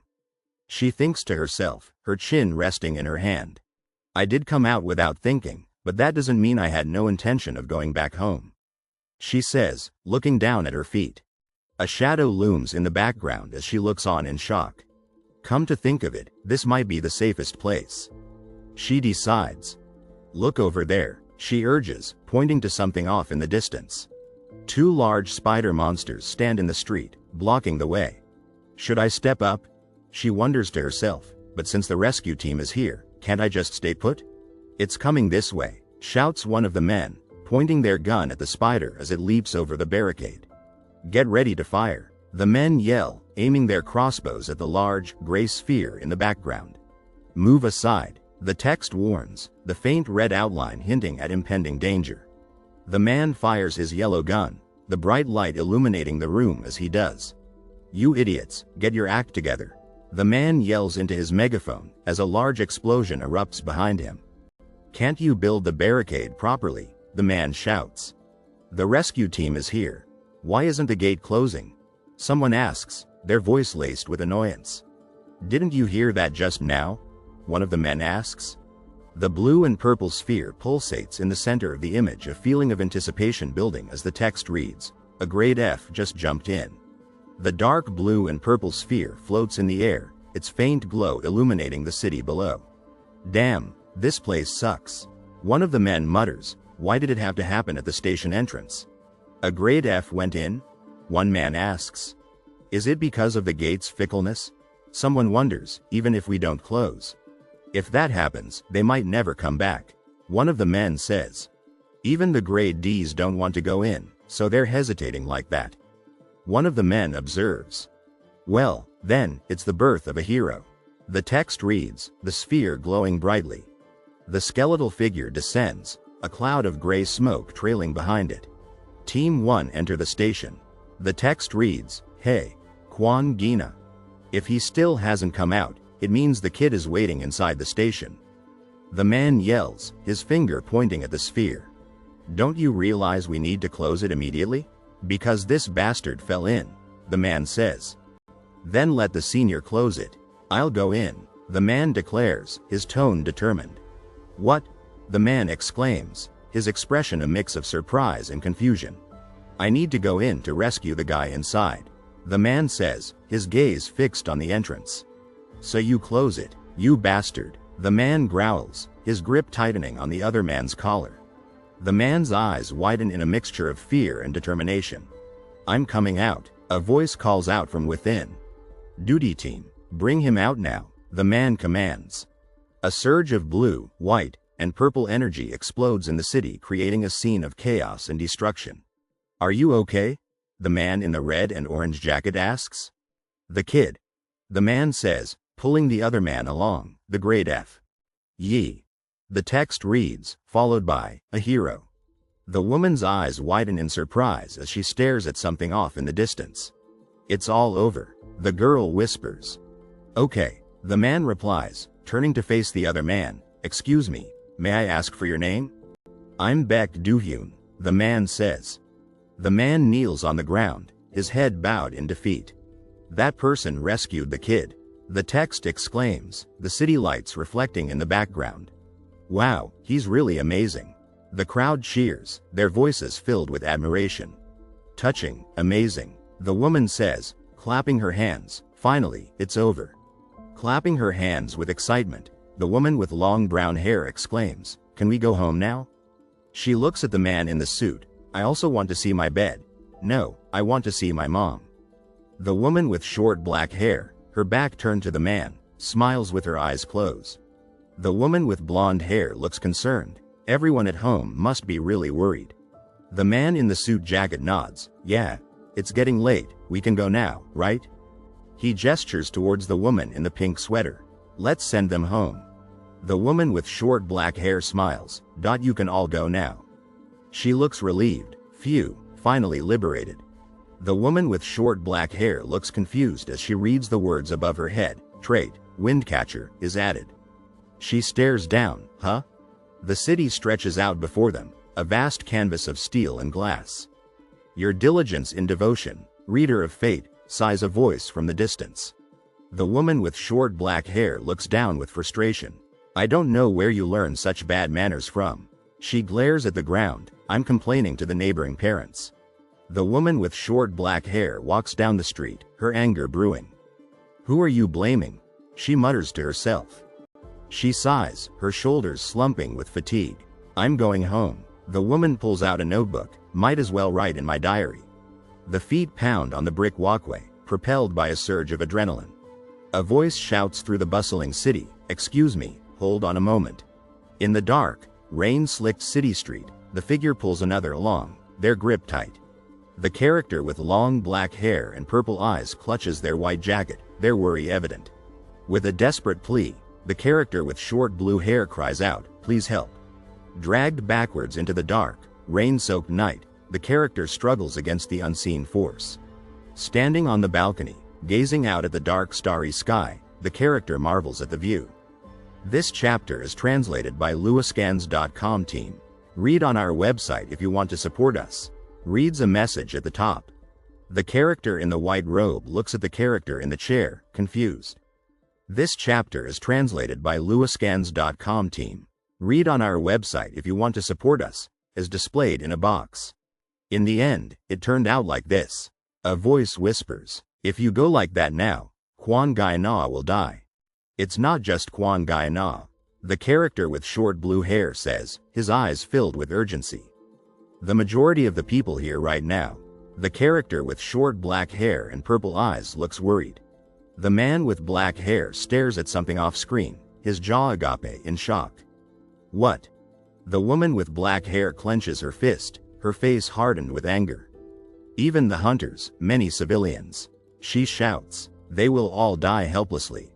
The man with black hair frowns, his brow furrowed with worry. This area around Seolung Station, he mutters to himself. Rain falls on the gray, somber city, shrouding the large, gray structure in a veil of gloom. Will become a very large grave. Reads a message above the structure. The man in the black suit walks through the city, his somber expression mirroring the dreary weather. The man with black hair lowers his umbrella, his gaze focused on the ground. Now I understand, he says. A black tombstone stands amidst the rain, a bouquet of white flowers resting on the ground beside it. Quan Rina Yung Hoshin reads the inscription on the stone. The rain falls heavily on the city, casting the world in a dark and gloomy hue. You, who doesn't reveal your appearance? The words echo in the silence. Why did you go there yourself? The man in the suit walks through the rain-soaked city, his back turned, the dark shape of a creature flying through the cloudy sky. A man with black hair looks upwards, his eyes wide with shock. You were right here. The man in the gray sweatshirt looks concerned as the man in the blue jacket explains.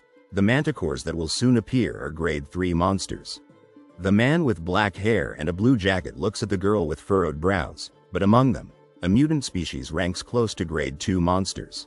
The man with short black hair pleads, his hands clasped to his chest. Isn't there a way to verify if what I'm saying is true? He looks as if he is about to cry.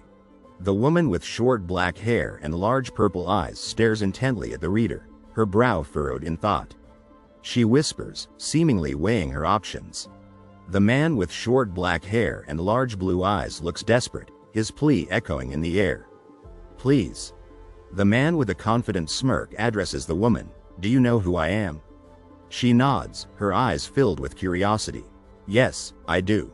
The woman with short black hair stands silently, her break hearts hoodie a stark contrast to her melancholic expression. A purple glow emanates from the bottom of the image, thick lines radiating outwards.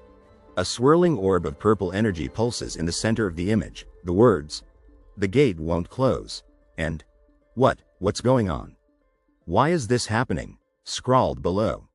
A blue orb spins in the center of the image, 4 figures looking on in alarm as a metal barricade surrounds it. SXX, report quickly, is written above the orb, with support team written below. The young man with black hair and blue eyes stands nervously in front of the office building, his expression reflecting the worry in his words. My name is Baek Do-yun. A golden circle of symbols surrounds the glowing book. The words, unique skill of the high rank, libraryification, activated, appearing above it. The woman with long black hair and yellow eyes listens intently, her neutral expression reflecting her anticipation. Unique Jin, divine being, Jeongeo's authorization confirmed. The voice continues, specify the area. Would you like to proceed with the Baek Do-yun documentation? She asks. Yes, she replies. The young man and woman stand in the digital archive, examining data. Type, character automatic, reads the message above the man. Creation date, read error, reads the message above the woman. Location, archive user, Jeonge user, Jeongeo. The message below the man reads. The man with short black hair studies the information before him, a sense of awe in his eyes. Library, general list of characters, appears above him. Du Yun. He reads, age 25 grade, F class, combat, specialization in force ranking, outside authority. Tendency, brave defender of justice. Affiliation, Earth, Republic of Korea. Sub-affiliation, none. High rank, XXX sealed. First title, undetermined. Unique title, second time, the one who defied time, the protagonist of a failed world. Ability, the woman with short black hair and yellow eyes stares out the window, her brow furrowed. Huh? She murmurs, her curiosity piqued. The data screen displays Baek Du-yun's information. Age, 25 grade, F class, combat, specialization in force ranking, outside authority. Tendency, brave defender of justice. Affiliation, Earth, Republic of Korea. Sub-affiliation, none. High rank, XXX sealed. First title, undetermined. Unique title, second time, the one who defied time. Ability charm, defense strength. The words, second time, appear at the bottom of the screen. In the room with a golden wall and floor, the text reads, that. The text on the wall reads, the title is, The Protagonist of a Failed World? The young man with short black hair stands calmly in front of the white background, his composure radiating peace. The man with dark hair pleads with someone off-screen. Now, do you believe me? Please, time is running out. The man in the light blue jacket pleads. Yes, whatever I can do, the man with black hair affirms, his expression resolute, on one condition. After it's over, never meet with me again. The man in the light blue jacket states. If by any chance we meet again, don't talk to me, or you'll die. The man in the gray hoodie warns, his back turned to the other man as he walks away. The protagonist? The man in the gray hoodie asks, his breath ragged as he runs through the cityscape. And a failed protagonist at that. The image proclaims, the city streets echoing with a sense of defeat. What on earth is that? The woman in the gray hoodie exclaims, her eyes wide with shock and curiosity. Even if you don't know what world he failed in, shouldn't such a person not exist? The image questions, leaving a lingering sense of confusion and disbelief. A dark sphere, crackling with purple lightning, hovers ominously above the cityscape, a spectacle of wonder and amazement. If we get involved, it's going to be annoying. Absolutely irritating. The image warns, the narrow alleyway feeling claustrophobic and tense. Let's finish quickly and avoid them as much as possible. The man in the light blue jacket urges, his gaze focused on the woman with purple hair who stands beside him. The urgency and determination of the moment permeates the white space, a feeling of danger hanging in the air. The large two-story house, bathed in the soft glow of the starry night, exudes a sense of peace, a welcome respite from the chaos. The city, abuzz with excitement, pulsates with a renewed energy as the exclusive, sudden grade 6 to grade 4 gate opens, a spectacle of awe and wonder. Just an ordinary first place. The screen taunts, the man's frustration mounting as he stares at the monitor. You've been promoted to the top, but you're still alive. The monitor displays, the man's intrigue and confusion evident as he contemplates the message. I believed it because the witness story felt. The computer screen reads, piquing the reader's curiosity and sense of intrigue. It's possible to write 20,000 words, right? You can print out the entire Tripitaka Koreana on the spot after receiving the real thing. The screen proclaims, a hint of amusement mingling with the intrigue. He's a scammer, the computer screen declares, adding a layer of amusement and confusion to the narrative. Is this a scam? But no matter how you look at it, how can you get rid of monsters and rifts at once? The man muses, his brow furrowed in skepticism and concern as he scans the information on the screen. He can't do something like this. The man mutters to himself, his gaze fixed on the computer screen. It must be the high rank's unique skill. Wow, there's a penalty? I'm really grateful as someone who commutes to and from Seolang. The man exclaims, his surprise evident, and obviously, that aftermath, it's gonna be big. Seeing that the top ranker doesn't use it often, the penalty must be serious. I thought it was just a penalty? Would that crazy guy give that kind of thing? That crazy bastard. The man ponders, his mind racing, random thing. And he just didn't come out because he was lazy.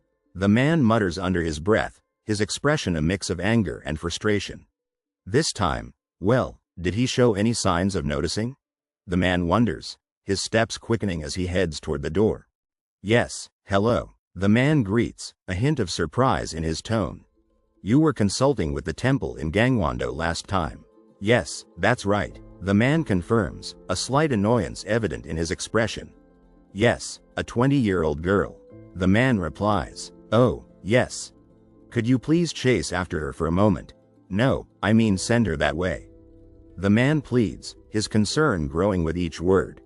My flesh and blood. The man whispers, his hand covering his mouth as he peeks through the doorway, his face etched with worry and panic. Enjoy your last freedom, the phone screen proclaims, a sense of excitement and anticipation filling the air as the device is activated.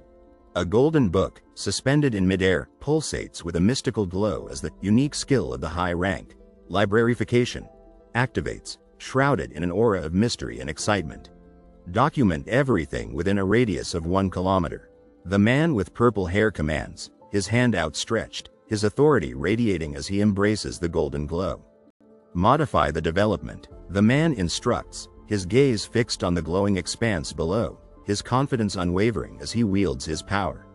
A man, bathed in a vibrant yellow glow, stands atop a large computer monitor, a golden book clasped in his hand, a spectacle of magic and power.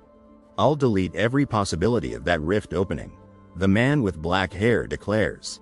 Do you know more? Tell me quickly. The future is disappearing. Don't leave anything out. Hey. To see it with my own eyes. The man marvels, his gaze fixed on the woman with purple hair, his determination unwavering. This is the Witch Queen. Development has been modified. The woman announces, her back to the viewer, a sense of accomplishment and relief washing over her as she surveys the night sky. Wait a minute. The man exclaims, his right hand outstretched in a gesture of disbelief. It was embarrassing to be together and let's never meet again. There's that guy who's been reading web novels forever, right? The man roars, his fists clenched tight, his rage simmering just beneath the surface. Rough sketches are coming out. The man mutters, his determined expression etched on his face as he pushes forward, his energy unwavering. That item looks good. Where did you get it? The man inquires, his smile wide and innocent. Witch Queen. Such protagonists always stick close to the strongest in the world. Go to date with the Witch Queen. Witch Queen, your nursing home interior is pretty good, isn't it? He'll probably chase after me to the end and try to make me swallow beans. Imagination. Oh, I finally got Wi-Fi in this urgent situation. The woman exclaims, her shock and confusion evident as she looks around. Who? A woman, shrouded in the shadows of a dark room, holds a deck of cards, a mischievous smile playing on her lips as she delves into a game, her excitement palpable. Mom cleaned your room. The man announces, his thumbs up a testament to his good mood, his smile radiating happiness. I heard he was consulting with some temple in Gangwon-do, but when I listened, they said if you go there, you have to offer incense every morning 12:22. Live your last worldly pleasures, Noonam. No, no, no, no. Where on earth did you go? It's late. The man sighs, his gaze fixed on the ground, his disappointment palpable as he navigates the city streets. Sir, over there. The man points, his confusion evident, as the man in the gray jacket stands in the background, his expression a mix of concern and curiosity. Do you have money and a place to stay? Yes. Excuse me. The man asks, his smile disarming, his confusion evident as he tries to understand the situation. A man, his face hidden by his hand, his eyes squeezed shut, his mouth slightly open, stands in the darkness, his horror and shock palpable. With a pleading expression, the figure in the gray hoodie looks up and whispers, "Can you let me stay for a bit?" Smiling confidently, the man with the break hearts hoodie stands amidst the rose bushes, his nonchalant attitude contrasting with the romantic setting. The man's deep blue eyes stare into the darkness of the room, his expression a mix of confusion and uncertainty. Stay, stay, stay. The text above them reads, as the woman throws her arms up in the air, beaming with joy and energy in the rose garden. The city lights twinkle below, their glow offering a glimmer of hope against the backdrop of the desperate plea. Please let me stay. His gaze intense and unwavering, the man looks directly at the viewer, the dark room behind him only emphasizing the suspenseful atmosphere.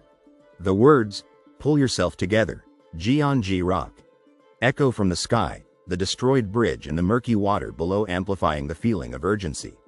The man on the ground clutches his stomach, wincing in pain, as the other man kneels beside him, worry etched on his face. Lying on the floor, the man's blood-soaked body and evil eyes betray a sinister presence, the numerous creatures in the background adding to the danger.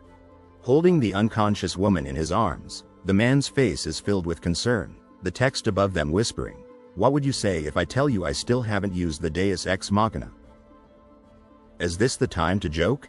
The man shouts, his anger evident in his voice, while someone else urges him to act quickly. "Quickly, we need to stop the bleeding." Concern fills the man's expression as he uses his hand to stem the flow of blood. A sense of worry hangs in the air as the man looks at the woman, shielding her with his shoulder. His face and hands stained with blood, the man stands with a determined look, his expression serious as he utters, "Don't tell anyone what you've seen from this point onward." "What?" escapes the man's lips, his surprise clear in his wide eyes as he clenches his fist. The man's face is etched with concern as he cradles the unconscious woman in his arms, the bright yellow light highlighting his determination. "What's happening all of a sudden?" the injured man asks, confusion clouding his features. The man stands over the unconscious woman, his concerned gaze fixed on her, the word, "monsters," hanging heavy in the air. A small bird soars through the dark, cloudy sky, its wings beating toward a distant light, the word, "that's," trailing behind it. Her eyes glowing with a powerful yellow light, the Witch Queen stands in front of the bright, white background, her presence both majestic and intimidating. A powerful blue dragon soars through the sky, its sharp teeth bared and its wings beating furiously, a figure perched precariously on its head.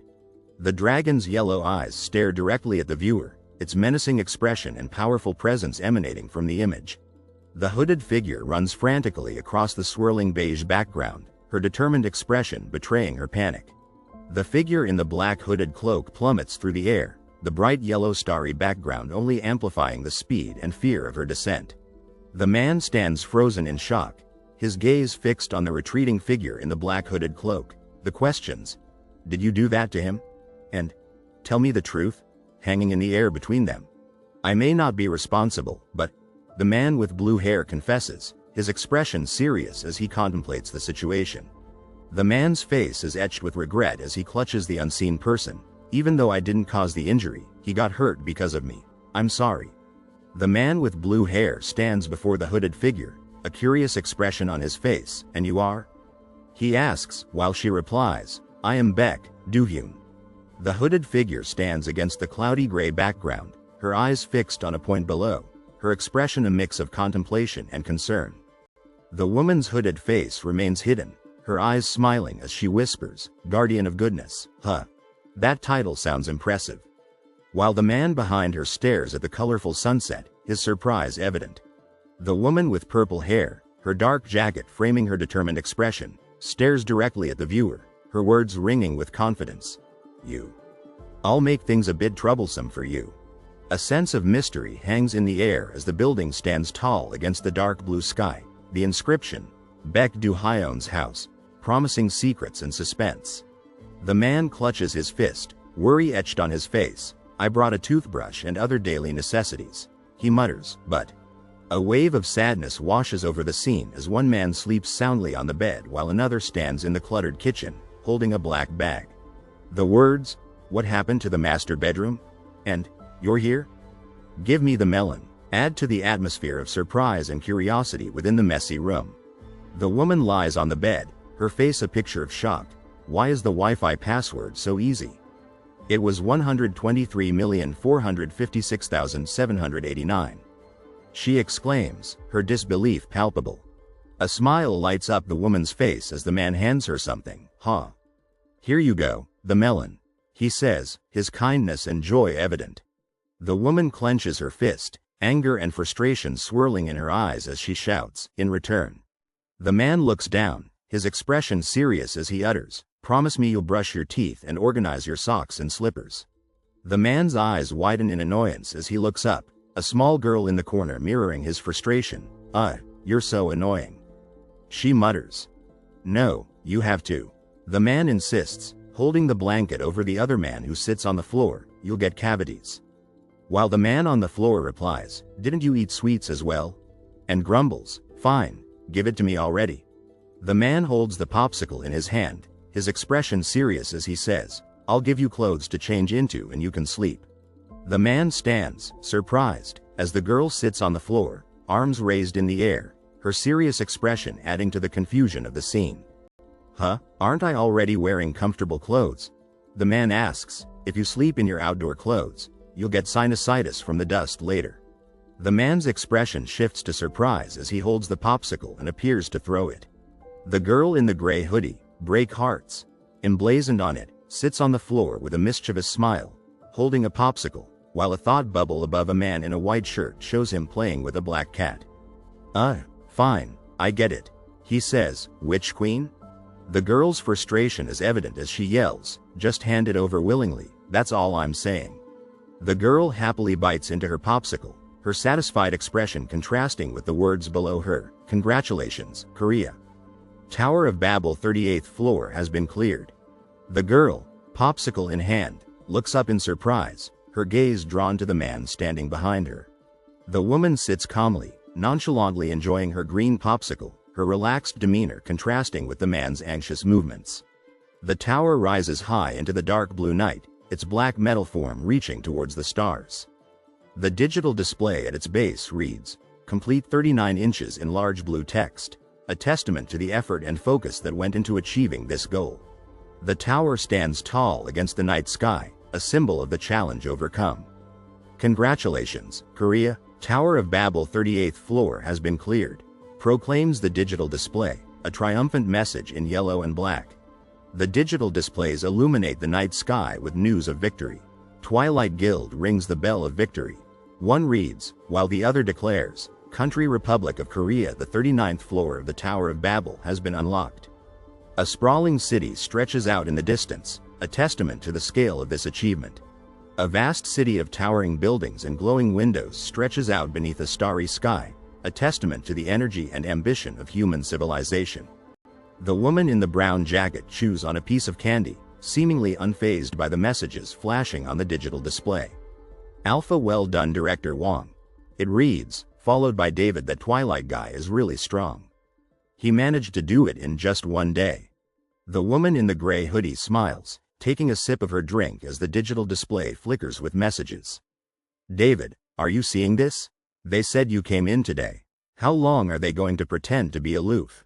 It's frustrating." One message reads, while another quips, "David can't rank up because of these idiots obsessed with grammar." The text box on the blue screen displays a series of messages, each one tinged with frustration. "Why aren't you coming home?" One message asks, followed by, "Are you really going to live just for today?" The woman in the black jacket sits in a room, her face a mask of displeasure as she stares at her phone. She pulls a blanket back with her left hand, seemingly trying to distance herself from the source of her frustration.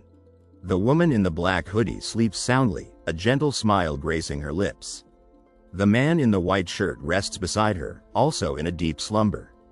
I'm not sure. I'll figure something out." A white text above the woman suggests she is deep in thought, even while she sleeps. The man lies on the bed, his back to the viewer, the white pillow cradling his head.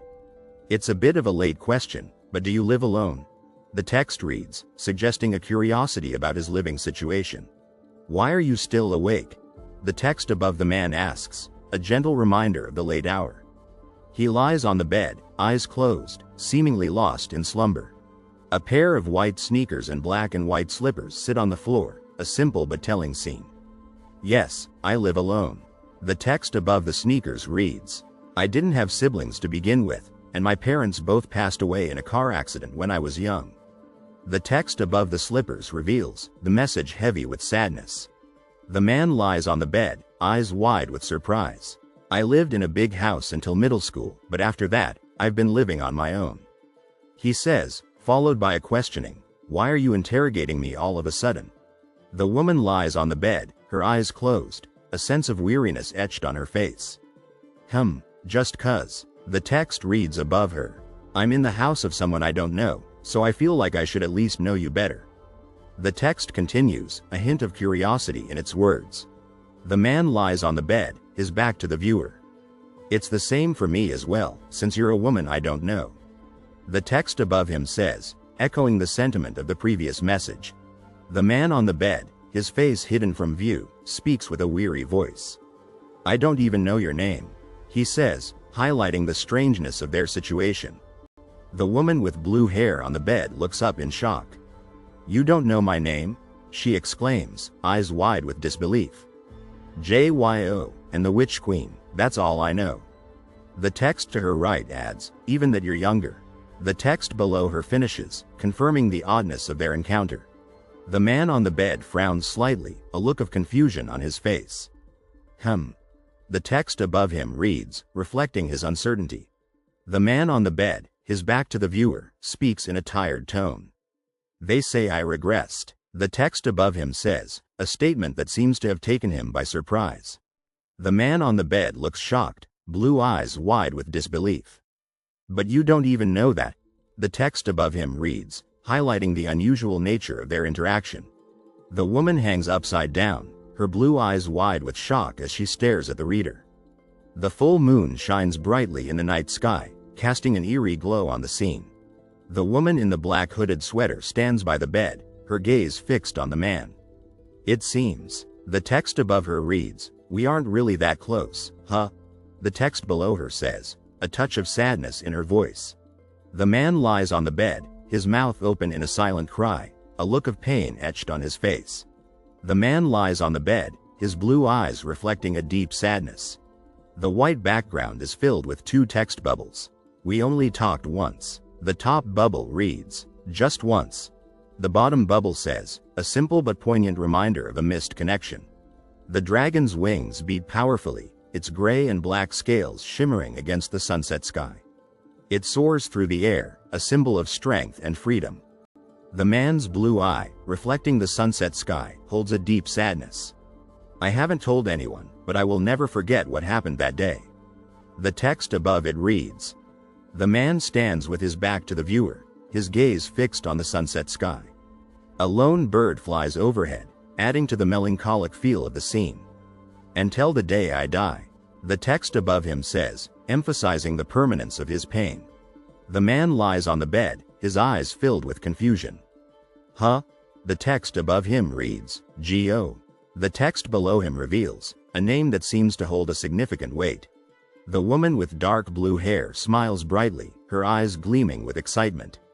G.O. The text above her head reads, a name spoken with joy and affection. The woman with dark blue hair sits with her legs tucked up, her long fingers gently holding her left leg. That's my name, she says softly, a calm smile gracing her lips. The man with blue hair lies on the pillow, his eyes open and filled with worry. He is wearing a white t-shirt, and his expression suggests a sense of unease. A white blanket lies on the bed, a simple, casual scene. So it's not like you don't even know my name. The text above it reads, a hint of amusement in the words. The man with purple hair looks to the right, his large, blue eyes filled with confusion and concern. His dark eyebrows furrow slightly, reflecting his inner turmoil. The man with dark blue hair kneels with his head bowed, his arms wrapped tightly around his head. I see. The text above him reads, a quiet acknowledgement of the situation. The man with dark blue hair sleeps soundly in bed, his white t-shirt pulled up slightly. He is lying on his stomach, a peaceful expression on his face. The imposing building of Babylon rises tall, its glass and steel structure reflecting the blue sky. Hunter Guild, Babylon. The text at the top declares, a testament to the power and influence of the organization. Two sleek, modern buildings stand tall, their glass windows reflecting the bright blue sky. They are a symbol of progress and advancement. The man with dark blue hair smiles mischievously, his right hand covering his eye. Ha! The text above his hand reads, a playful smirk on his face. The man with dark hair stands next to a white surface, holding a black card in his hand. He looks worried and concerned, his mouth slightly open as he speaks. The Korean text below him suggests a request for help, highlighting the urgency of the situation. The man's eyes narrow, one a piercing yellow with a white glint, as he stares intensely at something. His furrowed eyebrows in the text, seriously. above his head betray his anger and frustration. A bright yellow eye, with a white glint, stares directly at the viewer, radiating a sense of anger and focus. The man pulls at his hair, frustration evident in his dark eyes. "This person driving me crazy." The text above him reads, revealing the source of his anger. The man sits on the white chair, his black pants and leather jacket adding to his tense appearance. His legs are crossed, a posture that suggests a simmering frustration. The woman with dark purple hair grins mischievously, her tongue sticking out as she holds a black card in her hand. Her light purple eyes gleam with amusement, and her relaxed posture suggests a playful spirit.